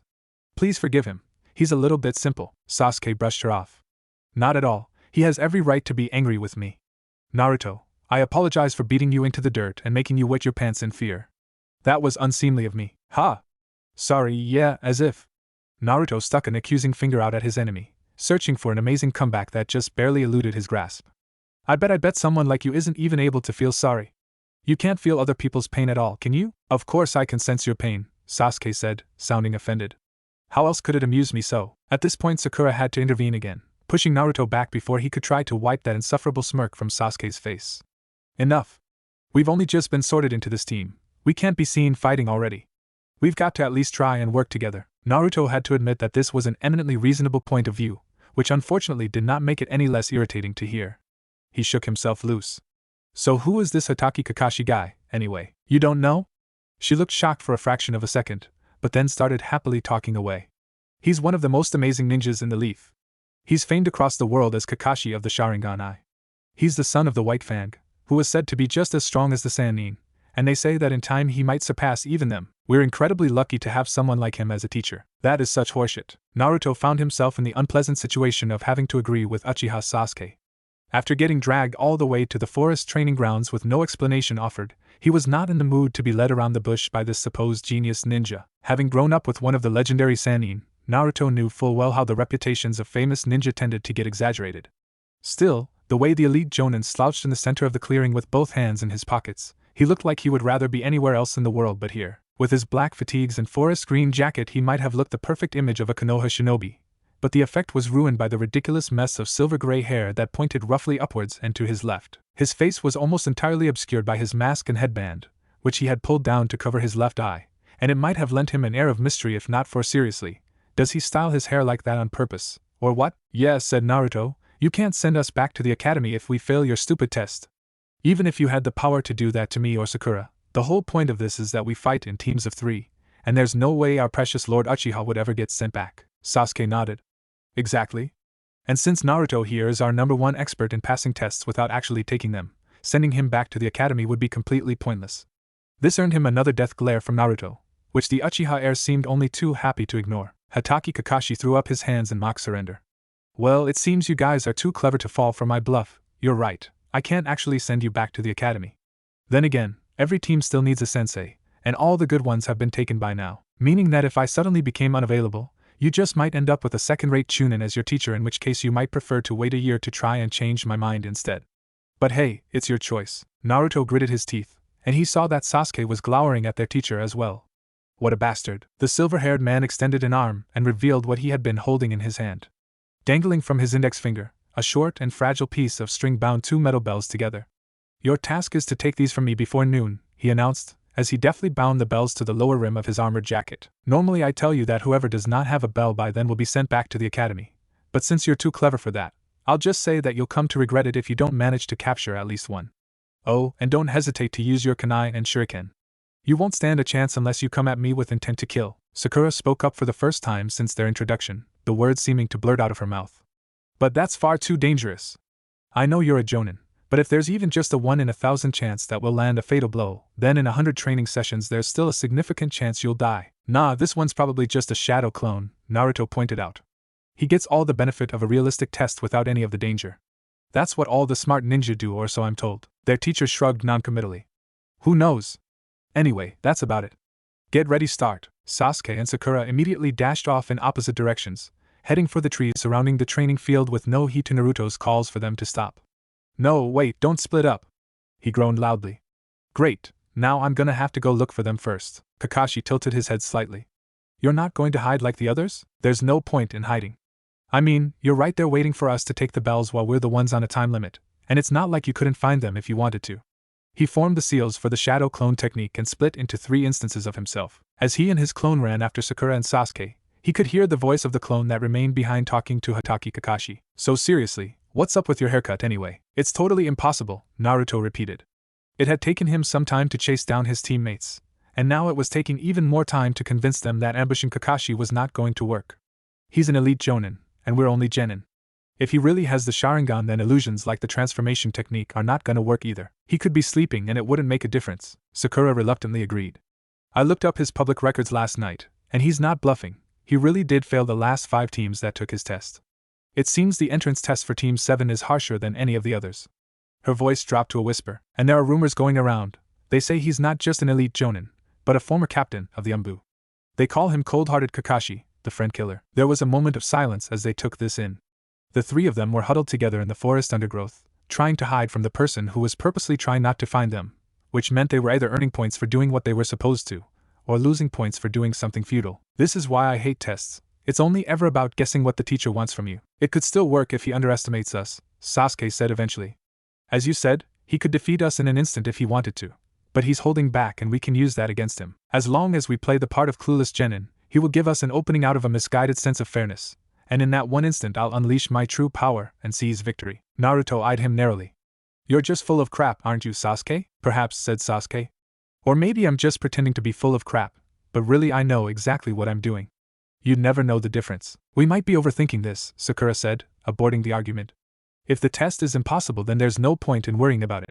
So we should just work together, do our best and hope we can impress the teacher enough to let us pass. Sasuke sniffed. I somehow doubt he's the type to award points for trying. But do whatever you want. We should pool our resources, Naruto said. Nothing simple's gonna work against a Jonin, but if we combine our techniques, maybe we can find a way to surprise him. We should empty our pouches too, kunai, shuriken, explosive tags. If we're gonna stand a chance, we need to use everything we've got. As they worked, the sun steadily climbed higher in the sky. When they returned to the clearing, they found their teacher reading a book, one of Jiraiya's stupid novels by the looks of it. He was blissfully ignoring the shadow clone Naruto had left behind, who was happily chatting away about the different flavors of ramen available at Old Man Tuchi's place. When they arrived, the Jonin reluctantly put the book away and addressed them. Well, you guys certainly took a while. Are you finally ready? In reply, Naruto sent all 4 of his shadow clones to charge his opponent from different directions. Hatake Kakashi responded by taking his ancestral white chakra sword from his back. With the blade still in its sheath, he swung his weapon in lazy arcs and took each of Naruto's clones out before they could even get close, the merest touch proving sufficient to dispel them. A wave of disorientation washed over Naruto, conflicting memories of being in 5 different places at once nearly causing him to stumble and fall. That's not going to work, Kakashi said mildly. Naruto made a show of shouting his defiance. We're not gonna give up just yet. He formed the seals and split himself into 5 more parts, which was the most he could currently manage. Meanwhile, Sasuke and Sakura were using the transformation technique to make themselves look like Naruto. 2 of his shadow clones had used the transformation technique as well, to appear as his teammates. They all charged at the same time, with only Naruto's transformed clones remaining behind while their real bodies joined in with the attackers. He's not using the Sharingan yet, and he doesn't want to risk hurting us. This could work. The first shadow clones were easily taken apart, but then the sword struck Naruto's real body, and he grasped onto the scabbard while blocking out the pain. Kakashi instantly let go of the weapon, forming a seal to send a shower of sparks in every direction, popping the remaining clones, at which point Sasuke and Sakura dropped their illusions and charged straight through the sparks with knives outstretched. Kakashi drew his sword straight from the scabbard still in Naruto's hands, then flicked it around and gave each of them a smack to the head with the flat of the blade. As they staggered back painfully, their teacher calmly plucked the scabbard from Naruto's hands and sheathed his sword once more. Illusions, how clever. I suppose I should use my Sharingan. His hands slowly reached for his eye patch. Naruto gritted his teeth and cast his shadow clone technique once more. 5 more shadow clones appeared around him and circled Kakashi. They all threw their shuriken at the same time, a storm of metal from every direction that should have been impossible to dodge, yet the Jonin slipped between half of them like a ghost while parrying the others effortlessly. Then Naruto's clones flared their chakra and leaped over Kakashi, taking caltrops and chains and daggers from their pockets, and cloning the items everywhere around him. Kakashi disappeared under a tsunami of metal pressing in on every side. Now, Sasuke inhaled deeply and breathed out a blazing ball of fire directly onto the pile of metal, only for the shards to fly off in every direction as a sudden wave of water met the ball of fire with a loud hiss. As the curtain of steam slowly parted, Their teacher was revealed standing in the center, completely unharmed. So, is that it? Are you done? Then I suppose it's my turn. The man turned and charged towards Sakura, who panicked and formed the seals for the clone technique. For mirror images appeared, illusions far more realistic than Naruto could have made them. But even without the Sharingan, Kakashi saw straight through it. He kicked the real Sakura right as she raised her arms to block, and she flew backwards towards the tree line, her body colliding with a tree and slumping over, blood trickling from her mouth, and with her arm bent at a wrong angle. Naruto rushed forward without thinking, but his opponent calmly stepped in his path, and he ground to a halt. Hey, he yelled, you bastard, what the heck happened to trying not to hurt us? Your subordinates tend to get hurt when you give them the wrong orders, did nobody ever tell you that? Kakashi regarded Naruto coolly with his one visible eye. What was that girl doing attacking me in melee along with your clones? It's clear that she has no close combat ability, but you put her in danger regardless because you didn't want her to feel left out. Naruto cast the shadow clone technique once more, managing to create 4 more clones. She's not my subordinate, and that was her decision, not mine. He slipped each of the clones an explosive tag, and they rushed him all at once, prepared to blow themselves up along with Kakashi. The Jonin formed a seal and body flickered right in front of him, but then Naruto's view shifted as one of his shadow clones switched positions with him and exploded right in his teacher's face. When the view cleared, only a shattered log remained, Kakashi having cast the body replacement technique at the same time he did. A leader who won't lead is the worst one of all, Kakashi said as he appeared behind Naruto, forming another seal. Without anything having hit him, Naruto collapsed onto the ground in spasms, raw agony coursing through his body unlike anything he had felt before. It was as if every muscle in his body contracted at once, with such force that he feared his body would tear itself apart. He dimly heard Kakashi speak. Do you think this is a game? You children, what exactly do you think you're all training to become? What do you think would happen to you if this were a real battle? If you can't handle at least this much pain, you should stop now and go back home. My home is gone, said a voice. The burning agony vanished as Kakashi dodged a volley of thrown shuriken. Naruto took the opportunity to empty his stomach onto the ground, the stench of it making him even more nauseous. But he forced himself to look up regardless. Kakashi regarded Sasuke calmly. Let me guess, you were waiting for the others to get out of your way, and now you're going to show me your fabled Uchiha power. When it became clear no reply was forthcoming, he only shrugged. You know, it's really quite pathetic, the way you cling onto your clan's name as though it still means something. A real clan like the Hyuga draws their power from their connections and family ties. All you have is an afterimage left behind by former greatness, and once that illusion is dispelled you'll have nothing left. But then, you already know that, don't you? From his angle, Naruto could see it well. Sasuke's eyes twisted in his sockets and turned crimson. From his mouth shot forth several balls of fire, while at the same time he threw kunai attached to wire strings in the blind spot behind the flames. When Kakashi raised a wall of water, the fire turned to steam, but the projectiles shot right through. The Jonin drew his sword to parry, but Sasuke pulled onto the wire strings and the kunai wrapped around Kakashi, the explosive tags attached to the handles already igniting. There was a sudden blast of lightning that set Kakashi free, but one of the kunai was sent hurling in Sakura's direction, the explosive tag about to go off in her face. No! Naruto tried to get up, but his body would not move in time. Sasuke rushed towards Sakura, but he was too slow. There was a flicker in the air as Kakashi appeared beside her, and then Sakura stabbed him. Naruto blinked, disoriented. Kakashi was leaping backwards, a knife sticking out of his armored jacket, while Sasuke moved to where Sakura was. TCH, all that effort, and you hit him where he's armored. Sorry, Sasuke-kun. Sakura was standing up painfully, the blood on her mouth having vanished. You know I'm no good in close combat. You should have let Naruto do it. A transformation technique, to make her look more hurt than she was. And a fake explosive tag, did they improvise all of that? Humph. You don't need the Sharingan to see through Naruto's illusions. Sasuke turned and gave him a contemptuous look. Are you planning to contribute any time soon, or are you going to keep lying there in the dirt, bastard? Somehow, the anger was enough to convince his body that it was not actually hurt, and he climbed to his feet. The three of them stood side by side, facing down their invincible opponent. So how are we gonna beat this guy? Any ideas? There's no need. Hatake Kakashi was smiling, and it was visible even through his mask. You all pass. Naruto stared at him, uncomprehending. What? But we didn't even get a single bell. Then what was the point of all that? Was it just to see if we would work together? No, teamwork can be taught. What I wanted to see was whether you would make an actual effort. Kakashi started walking to the edge of the training area, motioning for them to follow. The academy has stopped preparing students for the realities of life as a ninja for a long time, now, but the graduation age for genin has not gone up, and sending them back was a way for me to give them at least one more year to mature a little. The others all treated it like a game, throwing a tantrum at the idea of being sent back to the academy, and then giving up the moment it became clear I wasn't playing around. I thought it would be the same for you, the way you were complaining and showing off how clever you were, but somewhere down the line you actually started taking it seriously. They stopped at a black monolith, which Naruto had seen before but never paid attention to. Do you know what this is? Naruto shook his head, but he could see Sasuke and Sakura's eyes widen in recognition. The names of my closest friends are engraved on this memorial stone. Some of them died because they received the wrong orders, and others for no reason at all, but those who died because of me are the ones I regret the most. The day may come when you find yourself facing an enemy you simply cannot beat, and you end up having to weigh the lives of your comrades against the mission. My father took his own life after having to make that choice, and I lost my childhood friends in a similar situation. That's the price you'll pay if you ever find yourself unprepared, not being sent back to the academy, but death. Naruto said nothing.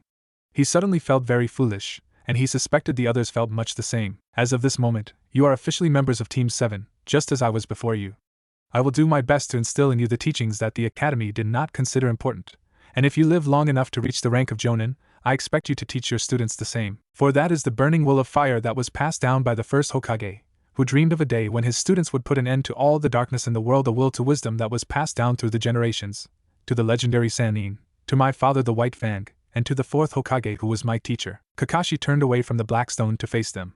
Do you remember the verse, which is meant to teach you how a ninja should fight? I will have you repeat it, so that you never forget. The three looked confused for a moment, but then Sasuke started speaking in an almost reverential tone. Sakura followed, and finally Naruto remembered the words as well. They spoke them all in front of the black obelisk like a prayer, as the sun finally reached its summit and began its long descent. When does a ninja strike? A ninja waits until the time is right, when the enemy sleeps and drops his guard, when his weapons lie forgotten in the stillness of the night. That is the moment for a ninja to strike. Naruto waited until well after he heard the door of the apartment close and Jiraiya's footsteps died away, before sneaking out of his bed. He traversed the hall and stairs on tiptoes, still wearing his blue nightwear, and made his way to Jiraiya's bedroom, softly locking the door behind him. It was as big a mess as it always was, full of worn clothes and crumpled notes, and with a lingering smell of alcohol that pervaded the room. Another person might have wondered whether the person who slept there was really a ninja at all, and not just some local drunk, but Naruto knew better. Searching through the belongings of a ninja was incredibly dangerous, as there was always the risk of traps, which was why Naruto had sent a shadow clone to search the room. It was underneath his godfather's bed that he found what he was looking for, a metal box of which he had once caught a glimpse while peeking through a crack in the door as Jiraiya looked at the parchment contained within. The box was locked and covered in an array of protective seals carved within the very metal, but the shadow clone technique provided a way around that also. He infused the box itself with chakra, slowly spreading it out through his palms, and formed the seals for his technique, creating a clone of the box itself along with its contents. With another seal he dispelled the clone box, but by keeping the entities distinct within his mind, the pages inside remained intact as they piled onto the floor. He reached out with one trembling hand, the answers he had been looking for finally within his grasp. Actually, that's just the manuscript for my next book. Naruto twisted around and stumbled in shock at what he saw. Dad? But how? Jiraiya harumphed. I may not look like it, but I am a ninja, you know. He picked up the metal box, sighed, and placed it back where Naruto found it. I'm gonna have to find a better place to put that now. What did you expect to find in there, anyway? Naruto took a deep breath. Dad, am I the son of the fourth Hokage? His godfather turned around in shock. The fourth Hokage? Why on earth would you think that? It was in the forest, Naruto explained. Mizuki-sensei asked why so many ANBU came after us, so fast, and he said thin trails of blood trickled down Mizuki's eyes, and he screamed soundlessly. He said of course they would be watching me, because of my eyes and hair. Dad, the fourth Hokage was one of the only people with blonde hair and blue eyes in the village, in the whole world. But the fourth Hokage, Naruto! You can't possibly believe one of the Leaf's greatest heroes was your dad, just because of the color of your hair. Naruto shook his head. It doesn't work that way, Dad. Things don't become less likely just because you say it in a way that sounds impressive, or because you make the evidence sound stupid. I guess I could have Yamanaka blood or something like that man from yesterday, but then why cover it up? Why is one of the third's legendary students and the fourth's teacher my godfather, and why are the ANBU watching me? That only makes it more likely that my dad was someone important. Plus I already know I'm related to the Uzumaki clan, just like the fourth Hokage's wife. But all of that's not even counting the fact that you haven't actually tried denying it, Naruto finished. He crossed his arms and glared at Jiraiya, willing his adoptive father to lie to him. The old sage let out a long sigh.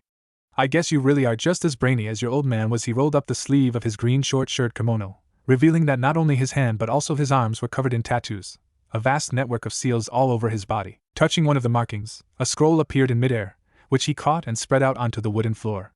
The scroll was inscribed with yet more seal work, a series of intricate symbols each with a circle in the middle, and he touched one of these with his finger. A box appeared in its place, an unadorned wooden chest with a simple bronze lock. With the tip of a kunai, Jiraiya drew a drop of blood from his thumb, before forming hand signs and pressing both hands onto the wooden floor. A small orange toad appeared before him then, and after Jiraiya uttered a passphrase spoken only in rapid clicks, it opened its mouth and handed him a bronze key with its tongue, before vanishing once more. Jiraiya took the box and the key, and pushed both of them in Naruto's direction. "This'll be what you were looking for, I reckon. Go on then, open her up." Naruto accepted them in reverent silence.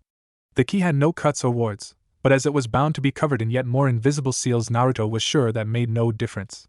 With trembling hands he placed the key against the lock, and when the box opened and revealed a parchment inside, it was with trembling hands that he read the scroll. "Naruto.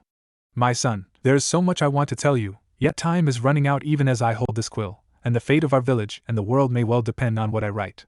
Your mother has no chance to say anything at all, as she died in defense of this village and its people, so I must count myself fortunate to have even this small opportunity. They say two shinobi of sufficient skill can see into each other's hearts with just a single exchange of blows, so I can only hope that by the time you read this, you are able to imagine all that we would say to you if we could see you now. No matter what happens, know that we love and support you in all that you do. Second only to that, the most important fact for you to learn is that this attack was no accident. Someone planned for the Ninetales to be released, foresaw all the devastation and tragedy it would bring, and decided to make it a reality. I suspect their main intention was to kill me, knowing that in Jiraiya-sensei's absence only I would be able to sacrifice my life to seal the beast once more. If that is the case, then they may come after you as well, because of your relation to me and as an inheritor to the Will of Fire, both of which make you a potential future candidate for the position of Hokage. But no matter their motivations, you should assume this person to be the most dangerous foe you could ever face. Beyond raw physical power, more so even than their mastery over darkness and whatever other techniques they may possess, it is their prudence and wisdom that frighten me the most. For a monster to have those traits and yet still remain a monster is a perfect storm indeed. The most important skill for any ninja to possess is the ability to remain hidden. Your foes cannot fight you if they do not know you exist, nor uncover your secrets if they are not aware of them. The enemy has mastered this skill, and you must do the same. Your opponent will have spies and pawns even within the walls of Konoha, so you must not reveal any secrets you uncover without thinking twice and then twice again, or it will not just be you but those you care for who pay the price for your mistake. You must not, under any circumstances, trust a man called Shimura Danzo. Jiraiya-sensei and the third will fight this battle for you in your formative years. But if the one who hides in darkness is Uchiha Madara as I fear, then we are dealing with an immortal shinobi who will wait patiently for 40 years if it suits his plans. If that is the case and he has not made a fatal mistake by the time you read this, then you need to prepare and become stronger in any way you can. Contrary to popular belief, I find that battles are usually decided by the time swords are drawn, not when they are sheathed. I see the preparations for the Ninetales are almost done, and they are calling for me. Naruto, I will leave the rest up to you. Looking at your frail little body, I still do not know if I am doing the right thing by sealing this creature within you. Yet I fear it is a dangerous world I'm leaving you in, and you will need whatever advantage I can give you. If I am wrong, then I hope you will forgive me one day, and if ever you were to become Hokage, that you do a better job of it than I. Your loving parents, Mum and Dad. Naruto blinked hard as he stared at those last words, trying vainly to bring them into focus. His hands were shaking harder now than when he had begun reading. There was too much, just too much to take in all at once: an attack on the village, the identity and deaths of his parents, secrets and conspiracy, and an immortal enemy who controlled the darkness. Yet when his lips parted, there was only the one thing that came forward, the one concern more pressing than any of the others. The nine-tailed demon fox, he said numbly. I am host to the nine-tailed demon fox. Jiraiya regarded him steadily from where he sat on his bed. You didn't realize? I figured that since you already found out about your dad, you would have puzzled this one out too. I mean, what with the boosted chakra and healing, and people looking at you funny, like they sense something's off about you. Naruto stared at him. I was supposed to realize that I'm possessed by the most powerful demon in the world, just from that? That I'm the monster that parents scare their children with at night? Another terrible thought occurred to him. Wait, is that why people like Iruka-sensei never liked me? Because of what I am. They knew all along, calling me a monster behind my back. I'm such an idiot. No! Jiraiya raised his hands. You're not the Ninetales, and we wouldn't do that to you even if you were. The peace depends on other countries not knowing our demon host is a kid. The fourth put the seal on your belly in secret, and there's only a handful of higher-ups who know about it. It's just he hesitated. The fourth set the seal up so that it leaks a small amount of demonic chakra over time, so you could slowly absorb it and make its powers your own. Only I think some of it is leaking out, and people can sense the beast's killing intent. Like you smell kinda funny. Like I smell kinda funny. Naruto almost would have preferred it if they had known, because then at least there would have been a reason for them to treat him the way they did. But I guess people don't really need a reason, do they? A far worse realization came to him. You're saying that the seal is leaking? Like it's gonna break, and the Kyuubi could just come free at any moment? If the Kyuubi really is just a mass of malevolent chakra like they say, then there's nothing that could kill it, nothing that could stop it from spreading before his eyes. A picture of abject horror unfolded, fueled by endless nighttime stories and history lessons, a nightmare of fire that was more than fire, living flames that spread out to consume the entire world and all its people, a demonic force tearing down all of existence because nobody had ever thought to consider the risks. Jiraiya snorted. Course not. Kid, the Uzumaki were the greatest sealsmiths in the world. It was the fourth himself who cast the dead demon seal, and he possessed the kind of genius that comes only once a generation. That beastie isn't coming out unless someone opens the seal, and even then it's set up so it can only release as much chakra as your body can handle. Tailed beasts aren't much of a bother without their hosts to control them, anyway. Unbound spirits are little more than animals, so they've got no real defense against genjutsu and the like. Even the Ninetales was contained as soon as the fourth sent the one controlling it scurrying back to his hiding place. Naruto breathed out, his wits gradually returning to him as his heart rate slowed to a bearable rate. Right, the tailed beasts were beaten before, so they can't actually be that dangerous, and the Kyuubi would have come out when I was a baby if it was that easy for it to escape. Of course, that only meant that he could focus his growing panic on the bigger threat, which was the one who hides in darkness, he whispered. That was how the Fourth Hokage, his father, had described the enemy who had outwitted the greatest genius of his generation, and killed him without ever so much as laying a hand on him. It can't really be Uchiha Madara, can it? I mean, even if he didn't die in his duel with the first Hokage, he would have to be 100 years old by now. It can be if he's immortal. Jiraiya fiddled idly with his hands, his fingers folding and intertwining with no apparent purpose. This is Uchiha Madara we're talking about, kiddo. There are no impossibilities where that one's concerned. There's rumors he conducted dark rituals to gain the first Hokage's wood-style bloodline ability, which granted regeneration. If he managed that, he might still be alive, and happy to wait until all his enemies die of old age if that gives him the chance to put his twisted ideology in action. And if it's not him, then any of our friends in the village could be the enemy in secret, plotting against us while putting on a friendly face, and we wouldn't know about it. Jiraiya shrugged. It could have been the late head of the Uchiha clan, Uchiha Fugaku, who felt his clan was being marginalized by the village council. It could be Lord Danzo's scheme to rid the leaf of someone he saw as a weak leader. Or it could be that my former teammate Orochimaru felt bitter about not being chosen as the fourth Hokage before he left the village. And of course, any of our foreign enemies would have benefited from burning down our village and killing the fourth. It could have been Inoichi controlling the Kyuubi with his mind-body switch technique for all I know. Jiraiya was suddenly sitting at a small table that had appeared from nowhere, pouring a bottle of sake into one of two bowls. Want some? I figured if we're gonna be up late, we might as well. Naruto glared at him. The tea was enough, thanks. Suit yourself. The old sage took a long swallow from his cup, then sat back and sighed. See, this is why I didn't tell you about any of this stuff before. I wanted to keep you from having to worry about demons and traitors and putting an end to all the darkness in the world, like the fourth had to. They don't tell you this at the academy, but fear and worry can kill you as sure as any shuriken. It keeps you alert when you're tired or weak, and that's all well and good, but keep it up for too long, and it eats away at you till there's nothing left. Our history books are filled to the brim with brilliant shinobi who went funny in the head from getting too much responsibility, too fast, especially when they started young. He gave Naruto a hard look. Leave this to me and the third. The fourth might have expected you to follow in his footsteps, but you're still only a kid. Take the time to make some friends, become a chunin at least. Do that, and if by then we still haven't caught the bastard, then you can come and lend us a hand. Not before. Naruto considered this. His godfather was making an unusual amount of sense, but the thought of not helping to fight the person who killed his parents and threatened the village seemed unbearable to him. He shook his head.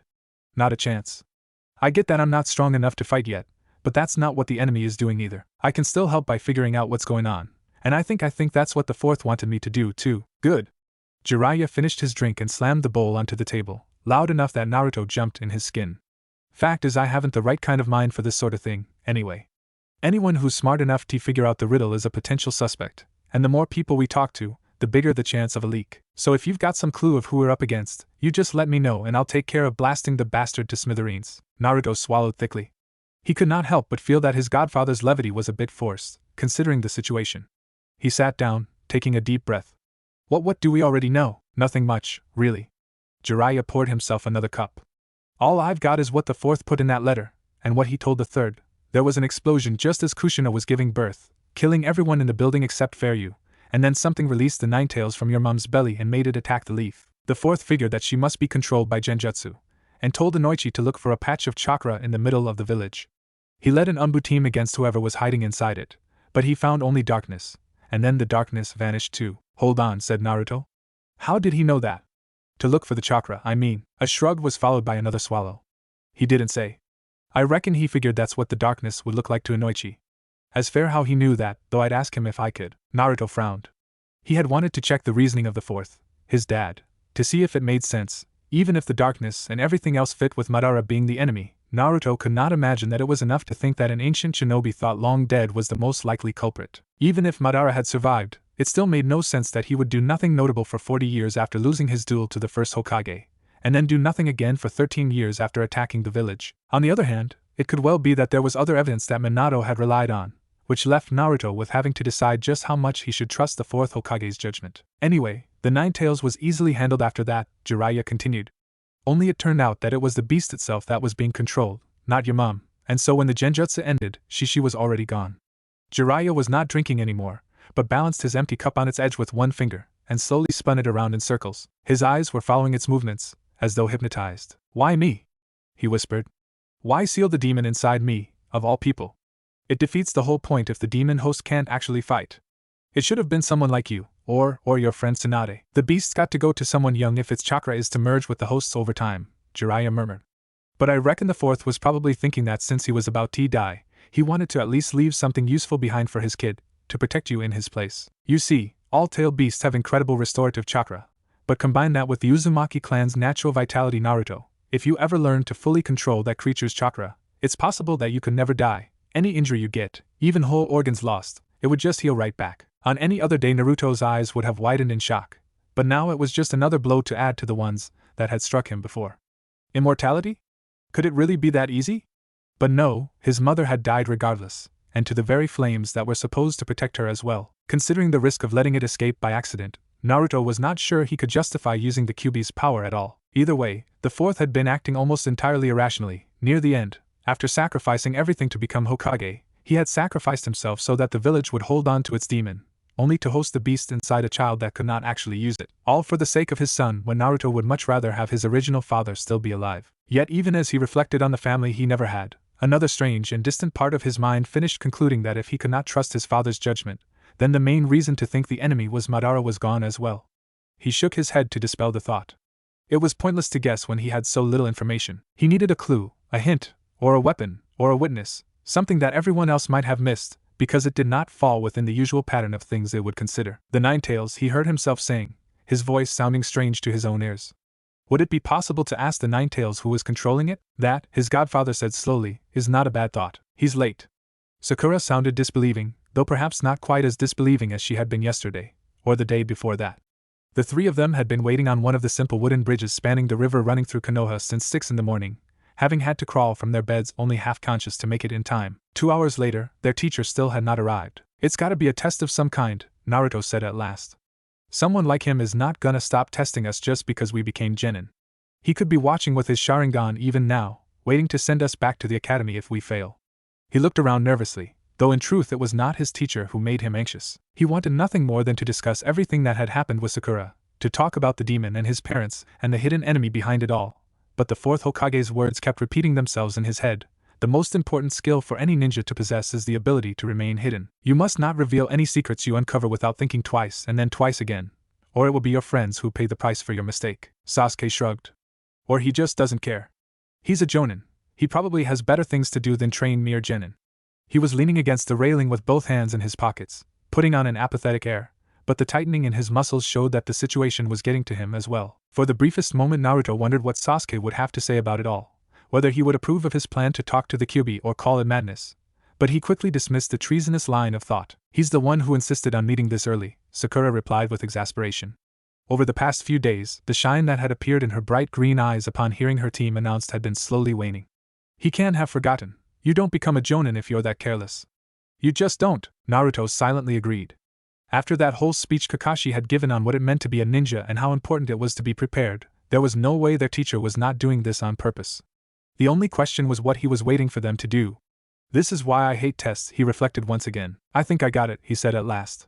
"The whole point of the last test was to see if we'd make an actual effort, right? I bet he's doing the same thing now. Like, instead of waiting here we could be training by ourselves. Actually, I guess we should be doing that either way, so it makes sense he'd be waiting to see if we'd realize that." He nodded to himself in satisfaction, though a lingering note of confusion remained. If he wanted us to train by ourselves, he could have just told us. Sasuke's irritation was plainly visible now, as he turned to face Naruto. "What sort of training did you have in mind?" Before Naruto could reply, their teacher appeared on top of the railing without making the slightest sound. He waved his hand in a half-hearted gesture, as though he was too lazy even to complete that small movement. Hey kids. I hope you didn't have to wait too long. I was just… There you are! Naruto pointed an accusing finger at the man. Don't bother making up another stupid excuse for being late, Kakashi-sensei. We figured out your test. Kakashi's one visible eye widened in mock surprise. You have? Yeah, it was to see if we'd start training by ourselves, wasn't it? The niggling uncertainty was growing stronger by the second, but Naruto was not about to back down now. Admit it, we passed your test, the Jonin threw up his hands. Who knows? I suppose it does sound like the sort of thing I would do, doesn't it? Anyway, if you're interested in training, then I have some exercises in mind that should provide the three of you with a nice, light workout. By the time Naruto stepped through the door to his apartment, the preparations were nearly complete. Jiraiya was putting the finishing touches to a sprawling ceiling array upon a parchment that covered the entire floor of the living space, while Jiraiya's shadow clone carefully double-checked everything he did. An expressionless man stood in a corner and watched silently, standing so still he might as well have been carved of wood. He seemed eerily familiar somehow, though Naruto had never seen his face before. Jiraiya's clone looked up. Hey kiddo, you're just in time. This here is Tenzo. He's a friend of Kakashi, and he's got a special technique that can drain the chakra of even the Ninetales should it get loose. They're here to help in case anything goes wrong. The wooden man bowed slightly before Naruto, which was an odd experience. That could only mean he knew about his father, Naruto concluded, which meant he must be at least a Jonin in rank, or one of Jiraiya's drinking buddies, he supposed.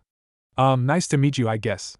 Wait, Dad, did you just say? A familiar silver-haired man stepped out of the shadows and sauntered up to him. Heya, oh heck, I only just got rid of you. Naruto groaned. What are you doing here, Kakashi-sensei? The man, Tenzo, turned to face Kakashi. Still using the same old approach to teaching recruits, Captain? Not really. He's just the type that likes to complain a lot, said Kakashi, who apparently thought nothing of the rigorous training regimen he had been putting Team 7 through. Naruto, I'm here because my Sharingan is one of the only means capable of casting a genjutsu powerful enough to control the Kyuubi. I'll also be using it to watch and listen in on everything that happens while you're talking to the Ninetales, and I'll stop the process if anything goes wrong. Unless, of course, you're no longer up for this? Naruto shook his head. In any other situation he would have objected to someone invading his mind, but in this case he was grateful for it. As for whether he was up for it, he would be lying if he said he felt confident about the whole ordeal. But he had already made his decision, while he was more calm and collected, and there was no good reason to change his mind now just because he had cold feet. Although now that it was actually happening, he could not help but resent his past self a little for making the decision, while knowing full well that he would not have to actually do any of it himself. Jiraiya finished up the last part of his sealing array, and nodded in satisfaction. Everything's set up. I designed this seal together with the third, and it should stop any of the Kyuubi's chakra from leaving the circle, though it's not as if it could do much harm to the village without a host body to control it. Anyway, if you're ready, just sit down in the center, and we'll take care of everything else. Naruto watched the array of seals wearily. Somehow seeing all of their preparations put in place was only making him more nervous, which made little sense. If the others had not been taking this seriously, that would be far more reason to worry. And yet, he still could not shake this feeling. Shouldn't I be using a shadow clone for this? You know, just in case? Jiraiya snorted. I don't think so, kiddo. The Ninetales is a being of pure chakra. Splitting yourself in two would just give it another body to try and escape from. Not that we'd let it, mind you. Naruto nodded. He had been expecting that answer, but it was good to know that the others had thought of it as well. He stepped onto the parchment, and gingerly sat down in the central circle, taking care to stay well away from the edges. The wooden man stretched out his arm in Naruto's direction, as though reaching out to him, while Kakashi seated himself opposite Naruto. Between the seals and Kakashi's Sharingan, the chakra-draining technique from Tenzo and Jiraiya himself, they had 4 separate layers of security against the Kyuubi coming out. The only remaining risk that Naruto could think of was if the Kyuubi somehow convinced him to let it out. So, what should I be doing to stop that from happening? Naruto's mind flashed back to a time before the academy exams, when he had desperately tried to study in the forest, and very briefly met a strange boy clad in green. He swallowed thickly. Hey Dad? Jiraiya looked up. Yeah? I promise you I won't ever let the Kyuubi out. I mean, not unless you tell me I should, or something. His godfather gave him a long, searching look. I already know that, kiddo. Naruto shivered. Somehow, just hearing him say those words infused the promise with power, like the distinct sensation of a ninja technique taking hold. No, he would not be going back on his word. Don't worry, Kakashi said. If there was any chance of this going wrong, we wouldn't let you go through with it. We're just making certain. He lifted the forehead protector that covered his left eye, revealing his crimson Sharingan, and stared him in the eye. It looked exactly like Sasuke's, except that Kakashi's eye had 3 black swirls surrounding the pupil instead of 1. And it might have been Naruto's imagination, but in the dim light of the apartment, he swore he could see it glow ever so faintly. Naruto took a long, deep breath. Okay, he said. I'm ready. I think. Jiraiya's shadow clone stepped forward and raised Naruto's shirt until his stomach became visible. A seal had appeared on his skin, an intricate swirling pattern that he had never seen before. Then a blue glow appeared around each of Jiraiya's fingers, and he drove his hand into Naruto's belly and twisted. Naruto plunged into darkness, for in the village there had appeared a mighty demon fox, a monstrous mass of pure chakra and malevolence that lashed out at all living things without reason or purpose. A monster from storybooks used to frighten children, come into this world and set upon them for their sins, and then the darkness gave way to something else. The first thing Naruto noticed was that he was standing in a pool of cool liquid, and the second was the smell of sulfur on the air.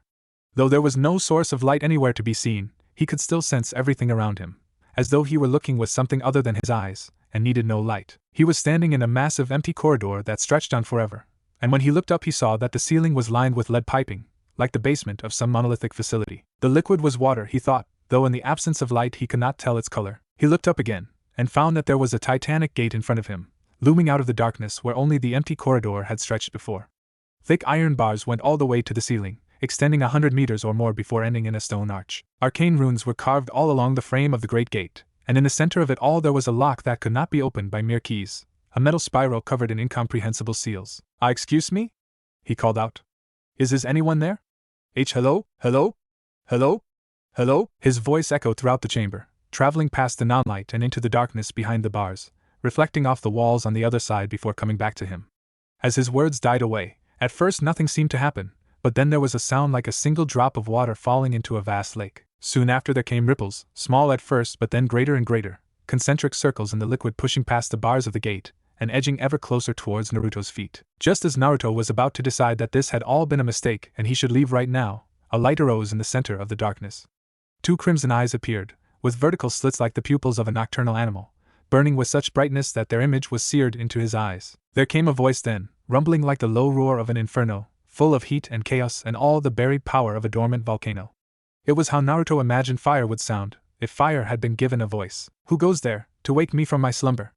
Who brings the pitter-patter of little feet within the hallways of my mind?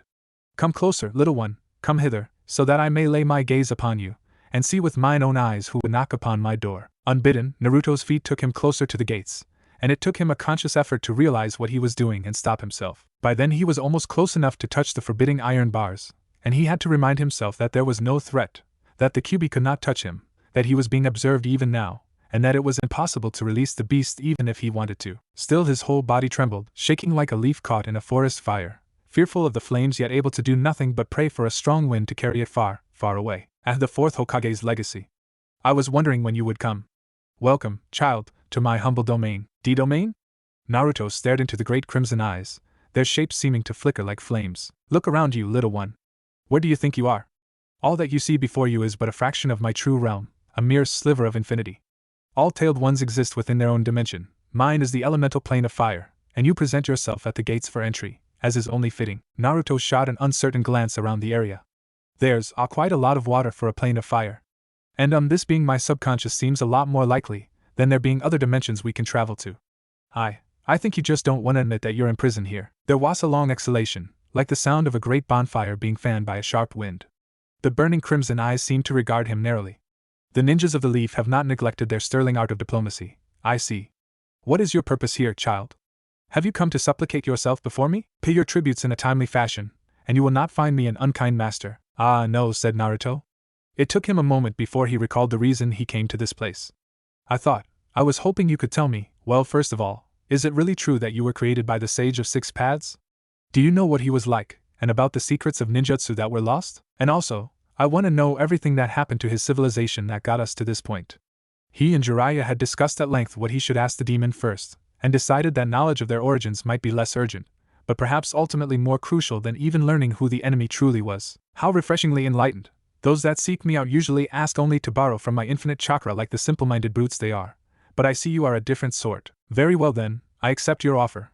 All the lost lore of the legendary Sage of Six Paths, the true cause behind the collapse of his civilization, and all other knowledge I acquired since then in exchange for my freedom. Hold on, Naruto said hurriedly.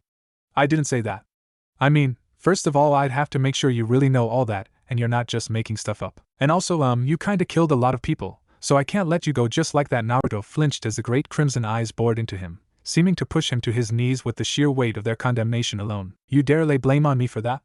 I was controlled with genjutsu, As you perfectly well know, for the past 1,000 years, from the very day I was born, your kind has sought to wield me as a tool, to use my power for the sake of their selfish and petty desires. Even your beloved Hokage were no different, sealing me into their loved ones and forcing me to choose between death and a life of slavery. I didn't mean Naruto had never even thought about the situation from the Kyuubi's point of view, looking only for ways to use him to his advantage. I just meant even if you're not responsible for any of that stuff, you're still the most powerful demon in the world. It's just common sense that. And what is a demon, I ask you? Only another word for a spirit that will not bend to your will.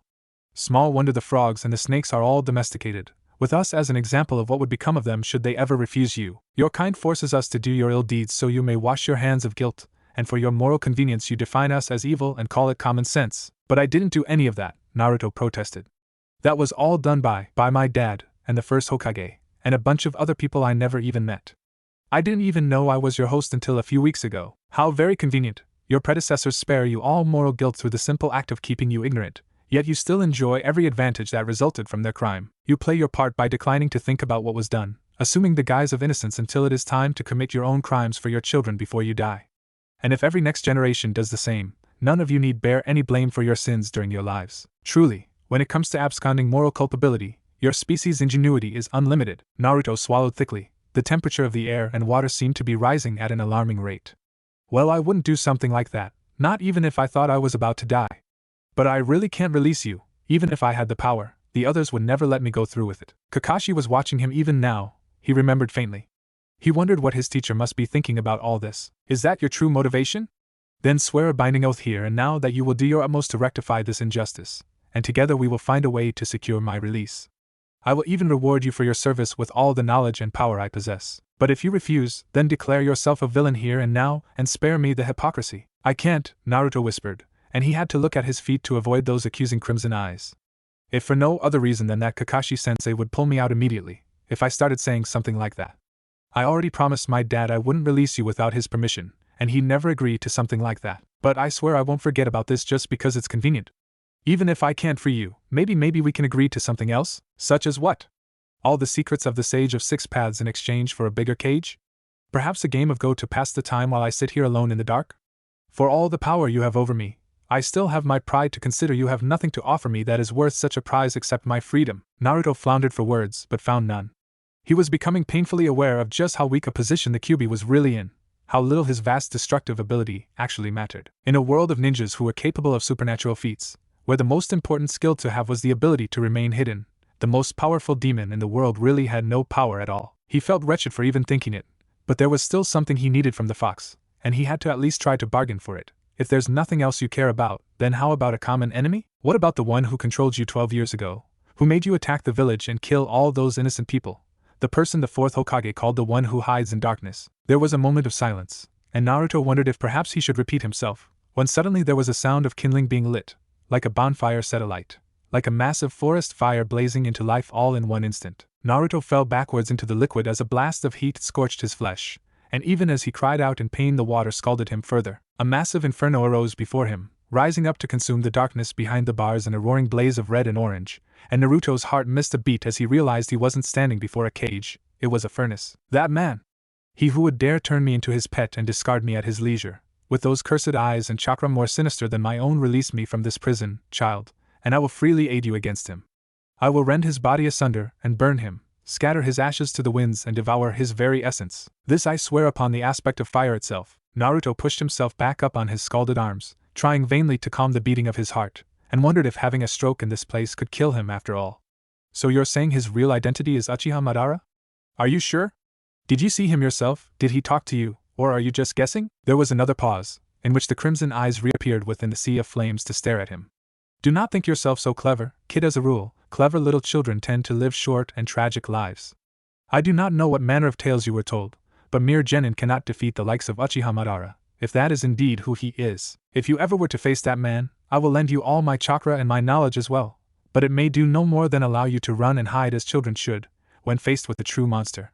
And now, I think it is well past your bedtime. Little one, you may leave. Hold on, you can't tell me to leave, Naruto protested. This is my subconscious. In response, the fire flickered and intensified, white-hot flames appearing like a row of jagged teeth deep within the crimson inferno, forming the image of a vulpine grin. The flames grew brighter and brighter, until the entire world was nothing but ice-searing white light, followed once again by darkness. Naruto was back in his apartment, sitting on the floor in the middle of Jiraiya's ceiling array. What? What did? Did he just? The Kyuubi chakra was reaching dangerous levels, Kakashi explained. He was holding one hand over his left eye, and there was a tired expression on what little could be seen of his face, as though he had not slept for many days in a row. I had no choice but to suppress the Kyuubi's chakra and pull you out. Jiraiya was watching Naruto carefully, while the wooden man sat silently in his corner. What happened? What did you talk about in there?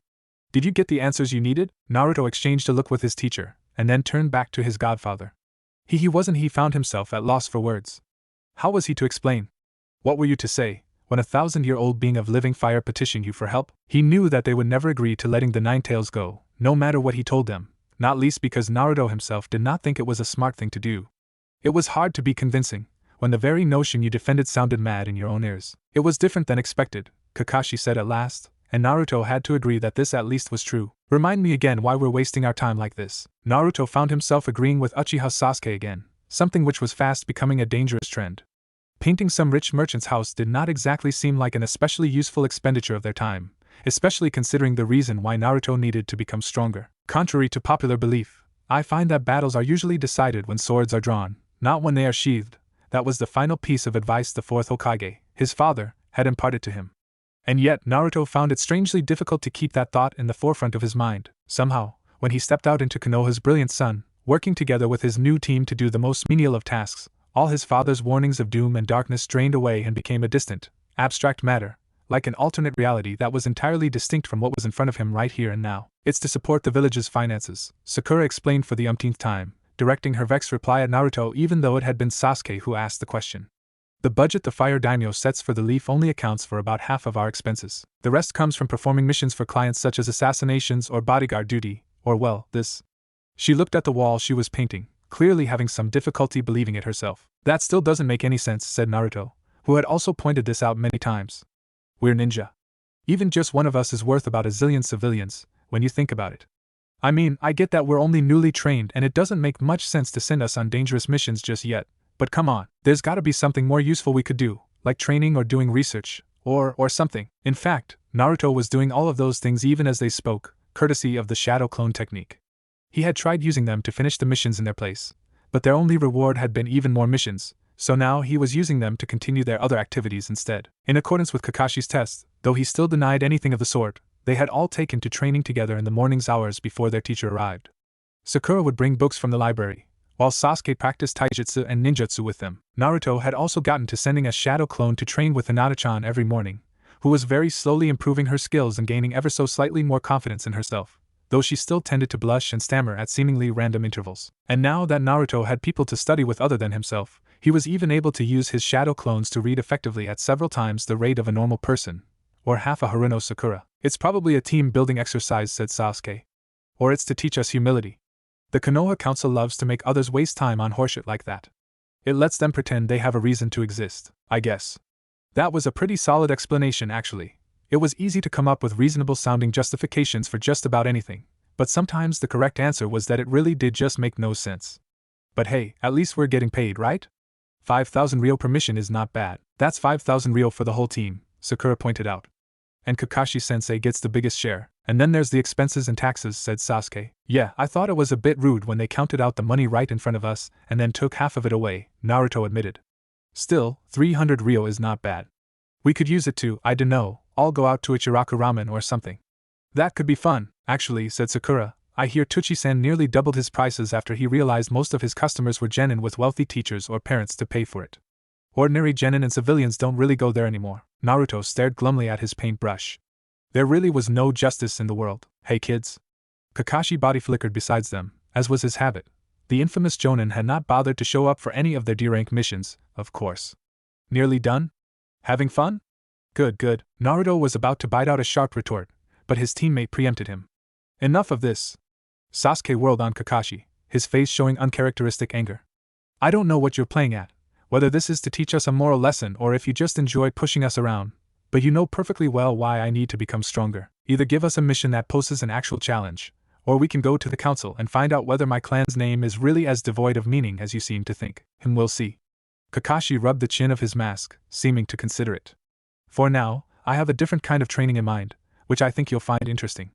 Come. Kakashi sauntered off in the direction of the nearest training area, the rest of Team 7 following closely behind, except for a shadow clone that was left behind to finish their work. I've decided that the best way to advance your skills right now is to teach you how to cast Genjutsu, Kakashi said at length. Genjutsu? Sakura asked, surprised. But isn't that usually only taught to Chunin and Jonin? Well, yes, but that's because it requires a special kind of mental aptitude, not out of any need for large chakra reserves. I've reason to think that you'll fare better than most. He turned around, but continued walking backwards. For instance, Naruto, you're a ninja. How come you're wearing orange clothes? Naruto grinned. He had been hoping someone would ask him that. I got it from watching other strong ninjas, he explained. I wondered why ninjas like Jiraiya wear bright clothes, and at first I thought they were just being stupid, but then I realized that if you're a ninja the worst thing you can do is look like one. So since orange is the brightest color, nobody will imagine I'm secretly a ninja until it's too late. There are more places to hide than in the shadows, he thought triumphantly. They arrived at the river, and Kakashi's body flickered across, while Naruto and the others were forced to take the long way around, as they could not jump that far. I see, he said when they caught up with him. Well, I have to hand it to you, Naruto, that just might be the single most moronic thing I've ever heard. What? Hey, the real reason ninja like Jiraiya wear bright outfits is because they're already too easily recognized. They put on an outlandish getup and an eccentric act to make sure that's all people remember about them, and then the moment they're on a mission they lose the clothes and blend right in. As for wearing orange, the most important part of keeping a secret is hiding the fact that it exists. If you draw too much attention and people start talking about you, then that defeats the entire point. Naruto, you can't just take the first clever idea you think of and run with it. It's not enough to look beneath the surface of a problem. As a ninja, you must look underneath the underneath, and never stop asking yourself why. I know that, Naruto spluttered indignantly. He had been thinking about it just that morning, but somehow whenever he got excited about something he seemed to forget his lessons entirely. It's just, no, I'm telling you this because you don't know. You know of it, but that's not the same at all. Kakashi sighed. Naruto, when you fought against me, your first instinct was to come up with a complicated plan that combined all of your team's abilities. There is a reason I despise that sort of cleverness. There are two types of plans, those designed to show off how smart you are and those that are designed to actually work, and one of those is substantially less likely to get your team killed than the other. Get it? Naruto nodded feebly. There was very little he could say to that. What does any of this have to do with learning Genjutsu? Sasuke asked. I was getting to that. They arrived at a row of tall houses, and rather than go around it, Kakashi walked straight up the facade of the nearest wall.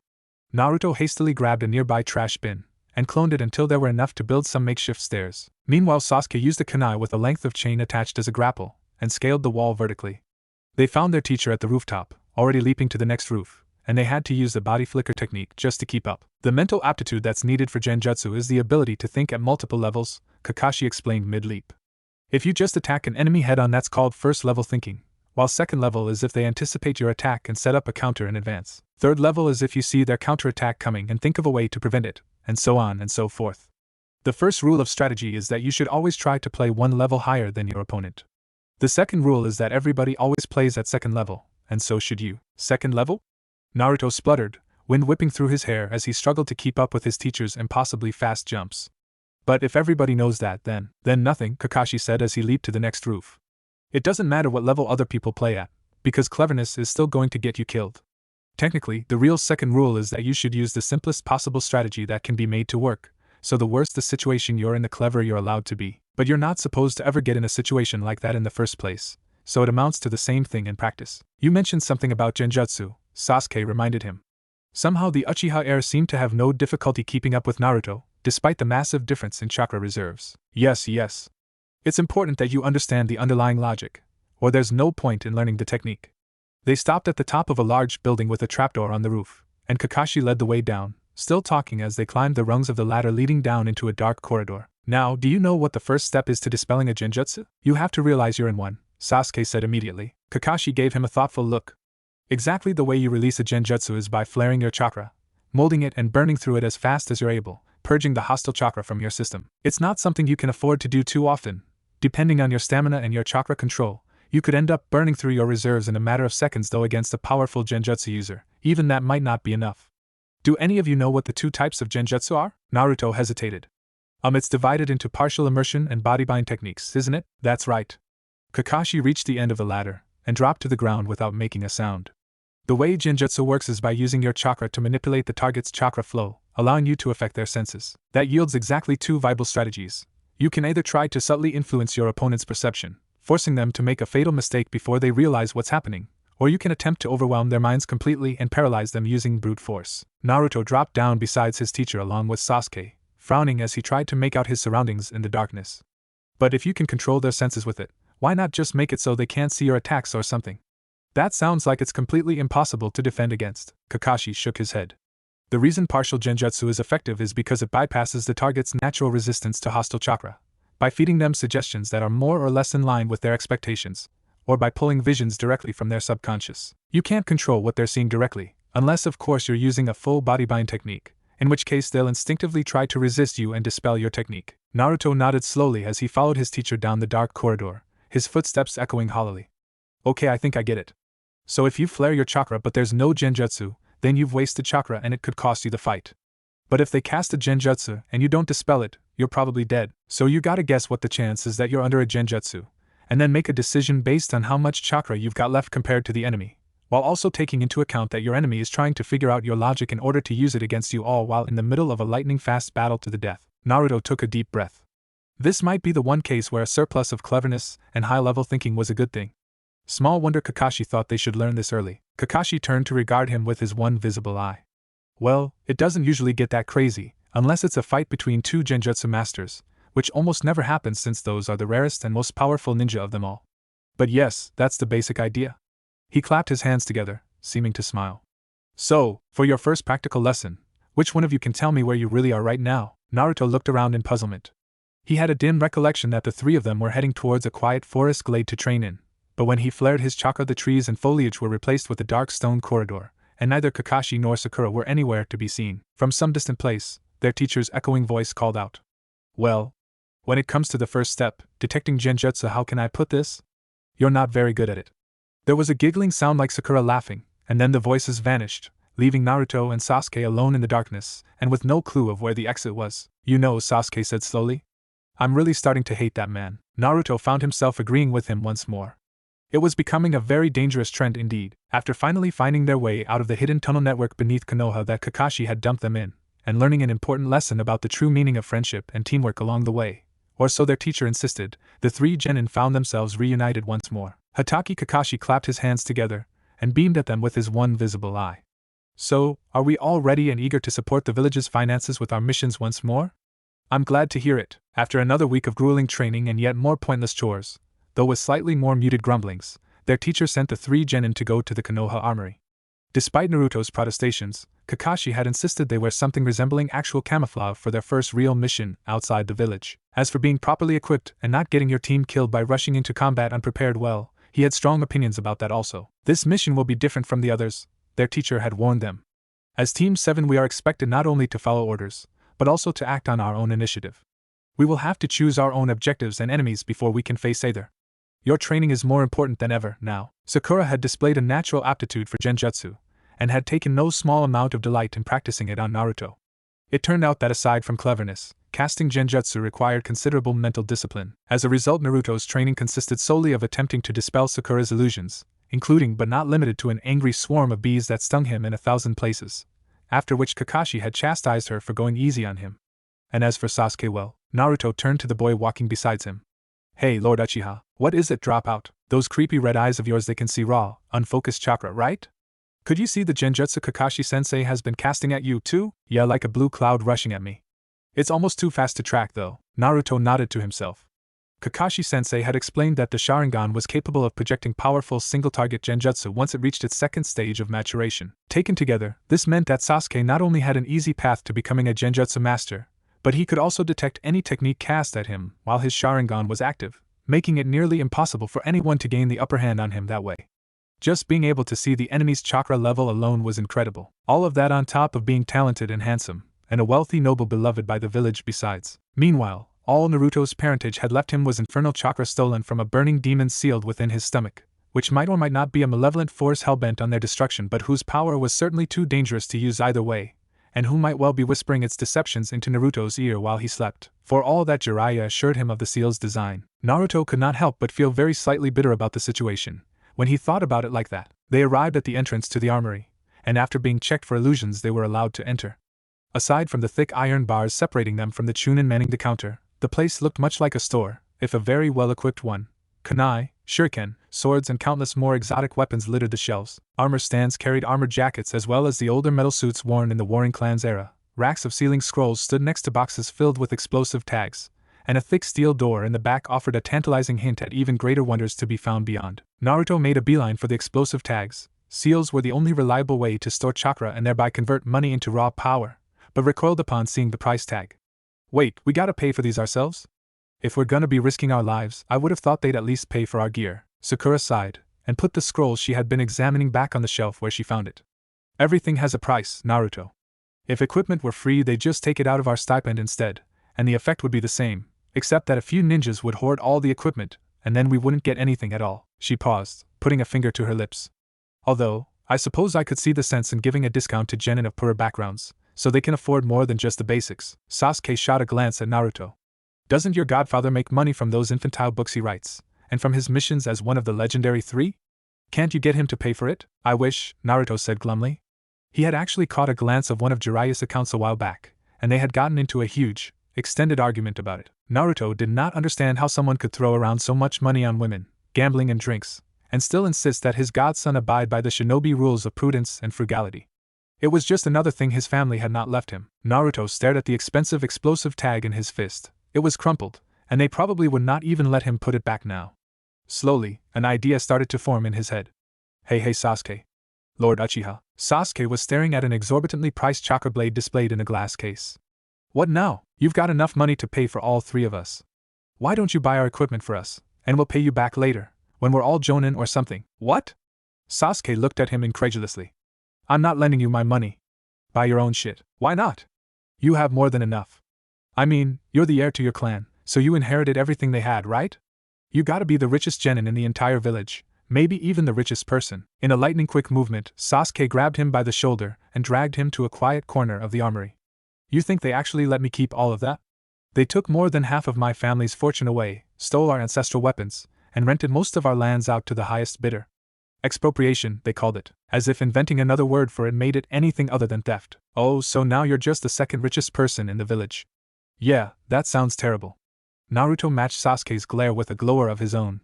What would you even have done with all that land and money that you can't do right now?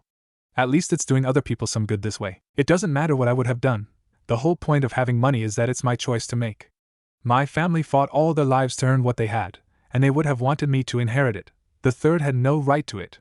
He forcibly lowered his voice. And not that it's any of your business, but since you're asking so nicely, I would have used it to eventually restore my clan. Okay, Naruto said, trying a different tack.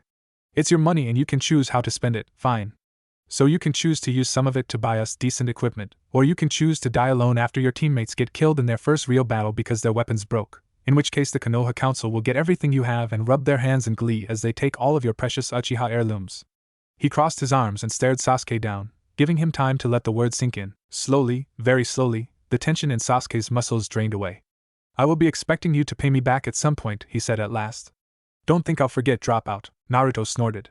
Yeah, I didn't think you would. The Chunin behind the counter, whose amused expression indicated that their private conversation had been anything but, was only too happy to extend credit to the last of the Uchiha.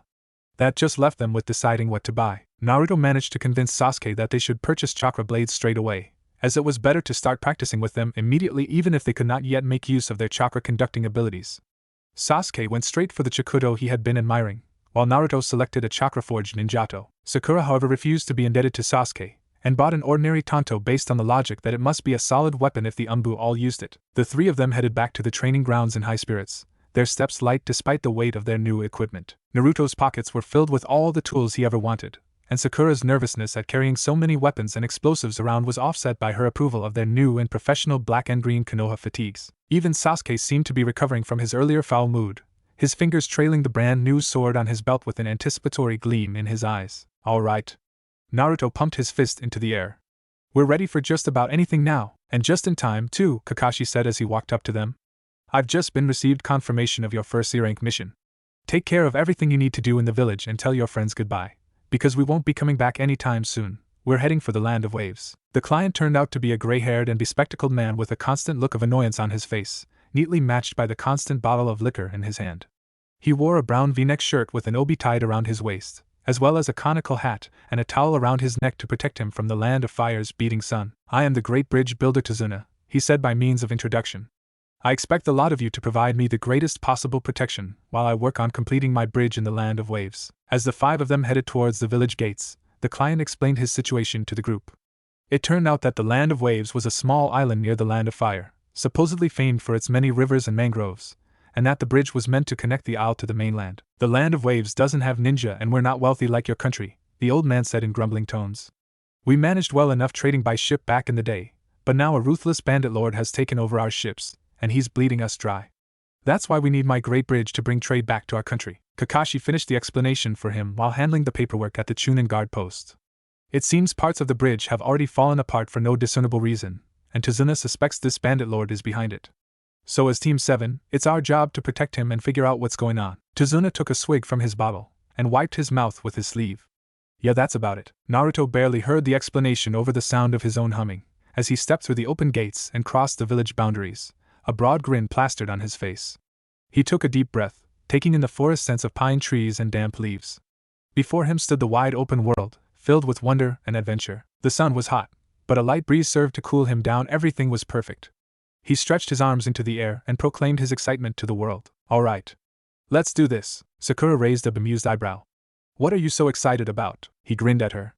"It's just that I've never been outside of Konoha before.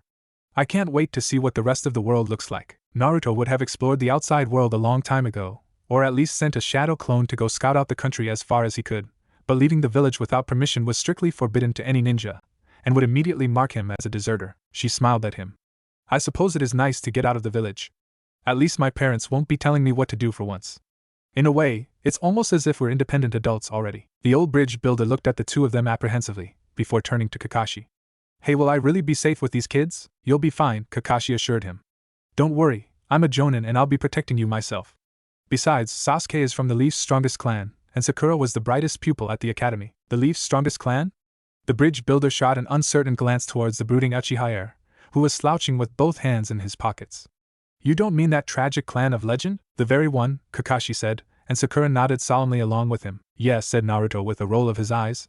"And I'm the last scion of the Uzumaki, a clan of powerful ninja cooks famous for their advanced ramen techniques. They built their hidden village inside of a giant whirlpool because they figured it was the last place anyone would look, which seemed like a really neat idea until one day the entire village disappeared in a mysterious, whirlpool-related incident." The bridge builder turned back to the others. "Is any of that actually true?" "Not even remotely," Sakura said with a note of irritation. "The Uzumaki were a ninja clan famed for their prowess with sealing techniques. They were destroyed by their enemies because they spent all their time poring over ancient scrolls and doing research instead of training an army to defend themselves." She paused, a thoughtful expression forming on her face. Hearing his family's fate described like that gave Naruto pause too, but for entirely different reasons. The world's greatest seal-using clan was wiped out 1 year before the attack on Konoha, making the Fourth Hokage the only one who could still seal the Kyuubi. There's just no way that's a coincidence, is there? Sakura shook her head and continued. "Anyway, there are still plenty of Uzumaki refugees scattered around the world. Naruto just doesn't bother to keep in touch with his cousins, that's all." Kakashi looked at the 2 of them, and shrugged. "Well, we're not going to get to the land of waves by talking about it. Let's go." He strode forwards, and Sakura, Sasuke and Tazuna followed close behind. Naruto stared at them in horror and dismay. What are you doing?" Kakashi raised an inquisitive eyebrow. "Walking? I thought so, but I was gonna give you the benefit of the doubt." "Why are we walking?" Naruto looked to his teammates for help, but they only gave him blank stares in reply. "We're ninjas. We don't walk places. We run at top speed, or leap from one tree branch to the next. Sometimes we get carried on the backs of giant spirit animals, if Jiraiya is around. Ninjas don't walk." The bridge builder turned to glower at him. "I hate to burst your bubble, kid, but I'm not a bloody ninja. I can't do any of that tree-leaping rubbish, and my back aches enough when I walk, never mind running." Naruto groaned. "Seriously? You guys are planning to walk all the way to the land of waves? Do you have any idea how long that would take?" Sasuke turned to their teacher, speaking up for the first time since they departed. "The moron does have a point. I can think of better ways to spend my time." Kakashi shrugged. "Yes, well, unless one of you has another means of transport available, walking it is." "Aha!" Naruto cried triumphantly, reaching for the scroll on his back. "I was waiting for you to say that. See, I've got a storage scroll here that my dad taught me how to use." He spread the scroll out onto the ground, revealing a meter-wide parchment covered in incomprehensible scribbles, with an empty circle in the center. "Just stand in the middle, old man, and I'll activate the technique. It might be a bit cramped in there, but as long as you're in the scroll we can carry you while running at full speed. Tazuna stared at the parchment. The kid's not serious about putting me inside that scroll, is he? He can't put you in the scroll, Sakura assured him. The storage seal is a space-time technique which transports an item to a dimension where time does not flow. It doesn't work on people, and even if it did it would almost certainly kill them. Not a problem, Naruto said confidently. How cool would his body need to be, exactly, before he'd no longer count as a person but as an object? In reply, Sakura gave a sharp rap on the top of his head with her knuckles. Naruto, no! You're not killing our client and putting him inside a scroll. Sasuke placed a hand on her arm and gave her an admonishing look. Sakura, we've been over this. You mustn't hit Naruto. It's not good for his emotional development. She laughed bashfully in reply. Naruto rubbed his head, which throbbed painfully. Go fall on a wakizashi Uchiha. The bridge builder turned to their Jonin sensei for support. Is this normal, HM? Oh yes, ninjas can get quite morbid. It probably has something to do with the fact that we've been trained from birth to kill people.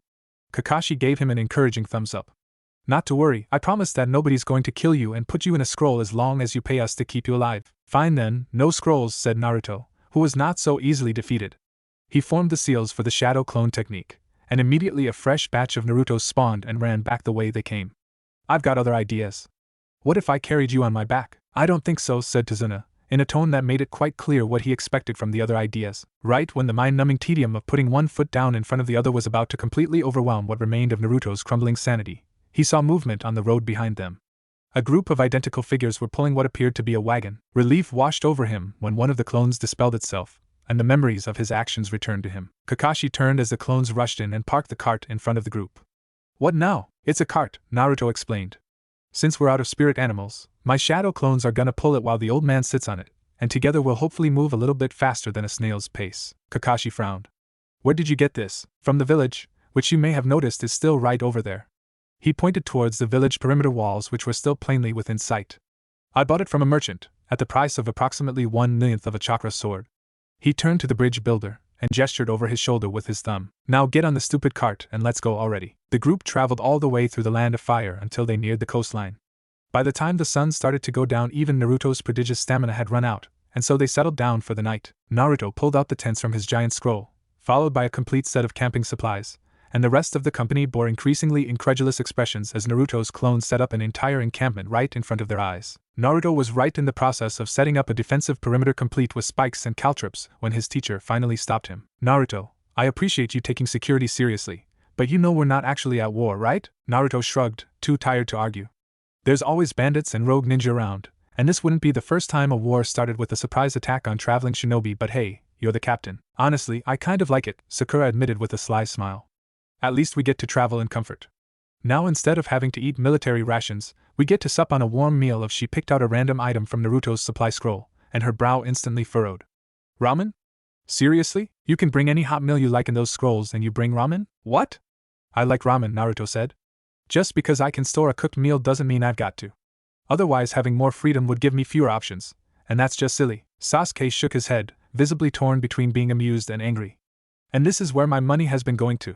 You had better repay your debt at some point, dropout, because I'm not paying for this. Their teacher shut that argument down before it could begin, and soon enough they were sitting around a small campfire, courtesy of Sasuke's fire technique. The sun was well and truly gone now, leaving the surrounding forest pitch black except for the pale light of the waning moon above. Though it was impossible to make anything out in the darkness beneath the forest canopy, the sounds of nocturnal animals scurrying about reminded them they were not quite alone. The bridge builder looked increasingly ill at ease, and after dining on a meal of cooked rice and chicken, ramen having been voted out, Tazuna excused himself and went to sleep. That just left the four ninja. Kakashi rubbed his hands in front of the fire, his masked face illuminated by the orange glow. A small flame dancing in his one visible eye lent him an aura of mystery. Well, now that we're all warm and cozy, I figure it's time for me to tell you all a little story. After all, that's what captains do, when they're on a mission away from home with their adorable little students. Oh, a story. Naruto's excitement rose and just as quickly gave way to suspicion. Wait, this isn't gonna be one of those inspirational stories about heroism and teamwork, is it? Iruka-sensei used to tell us those back in the academy to motivate us or something, and they were always boring and predictable. Not quite. Rather, this is the story of how I lost my comrades on a mission, and how I acquired this eye of mine. He tapped the forehead protector that covered his Sharingan for emphasis. It was subtle, but it was there. Sasuke rose up ever so slightly, his eyes opening a fraction wider as some of his weariness was replaced with anticipation. Sakura, meanwhile, hugged her knees close to the fire and looked as attentive as always.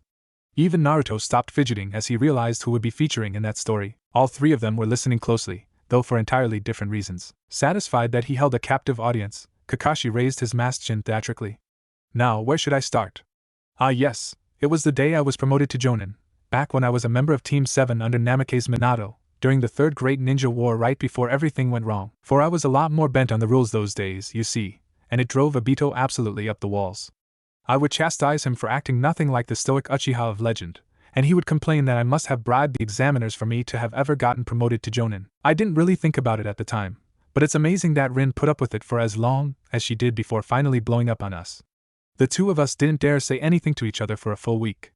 Kakashi-sensei stared into the crackling fire, seeming to smile wistfully, though the mask made it awfully hard to tell. Anyway, Minato-sensei had no choice but to put us and Rin into a three-man cell after that, for the casualties of that war had left the Leaf's military more depleted than ever, and so we continued the mission without him. Naruto gingerly held up his hand.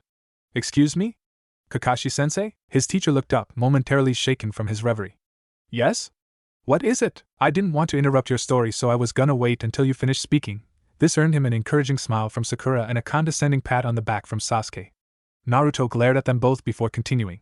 But you're saying the mission was to attack a bridge? That's right. Naruto paused a moment, then continued when no explanation was forthcoming. Ninjas can walk on water, he supplied helpfully. Kakashi shrugged. Civilians can't. Supply wagons can't. And you'd be surprised to learn how many ninja never master the skill, especially in dry countries like the Land of Rock.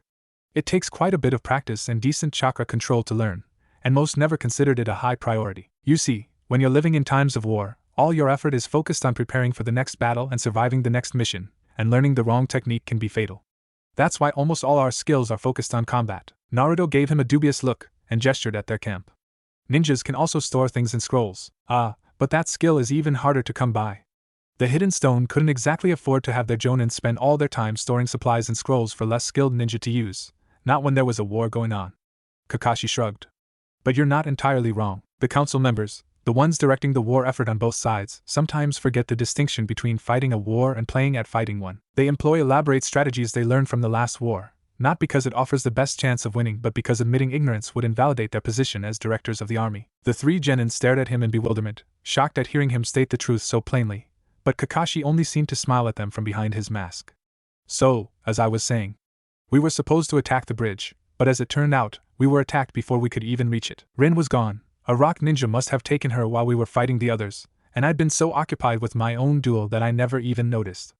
Kakashi's fists clenched, the burned remains of the fire casting his hands in an orange glow. Obito wanted to go after her right away, but I pointed out that Minato-sensei could just teleport to her when he returned. I tried to argue that they'd only want to use her medical skills to heal the wounded, but he would hear none of it. In the end, he turned his back on me, and gave me a choice: either I could come with him, or he would go to save her alone. The three of them sat there, waiting long seconds for their teacher to continue speaking. Finally, Naruto could restrain himself no longer. So what happened then, sensei? Did you go with him to save Rin, HM? Kakashi looked at him as though in surprise. What do you think? You already know that both Rin and Obito died, and I received my Sharingan that day. It should be easy enough for you to figure out. Sasuke nodded absent-mindedly, still staring into the fire. Obviously, the fact that Uchiha Obito died means that you couldn't convince him to stay with you. Since you alone survived, you must have waited for the fourth, but by the time he arrived the others were already dead. Most likely, Obito awakened the Sharingan right before his death, and Namikaze took one of them for himself and implanted the other into you for your secrecy. Although I've never heard of the Fourth Hokage having a Sharingan. He paused, reflecting. He must have sold the other one then, when he realized that the Uchiha clan would never allow him to keep it. Meanwhile you kept your secret behind that eye patch, until secrecy proved no longer necessary. His countenance darkened then, as he spoke those last words. That's a very logical analysis, Kakashi allowed. So, what do you think I did wrong then? The Uchiha heir seemed to give it some thought. Your original plan was sound. The problem was that you couldn't get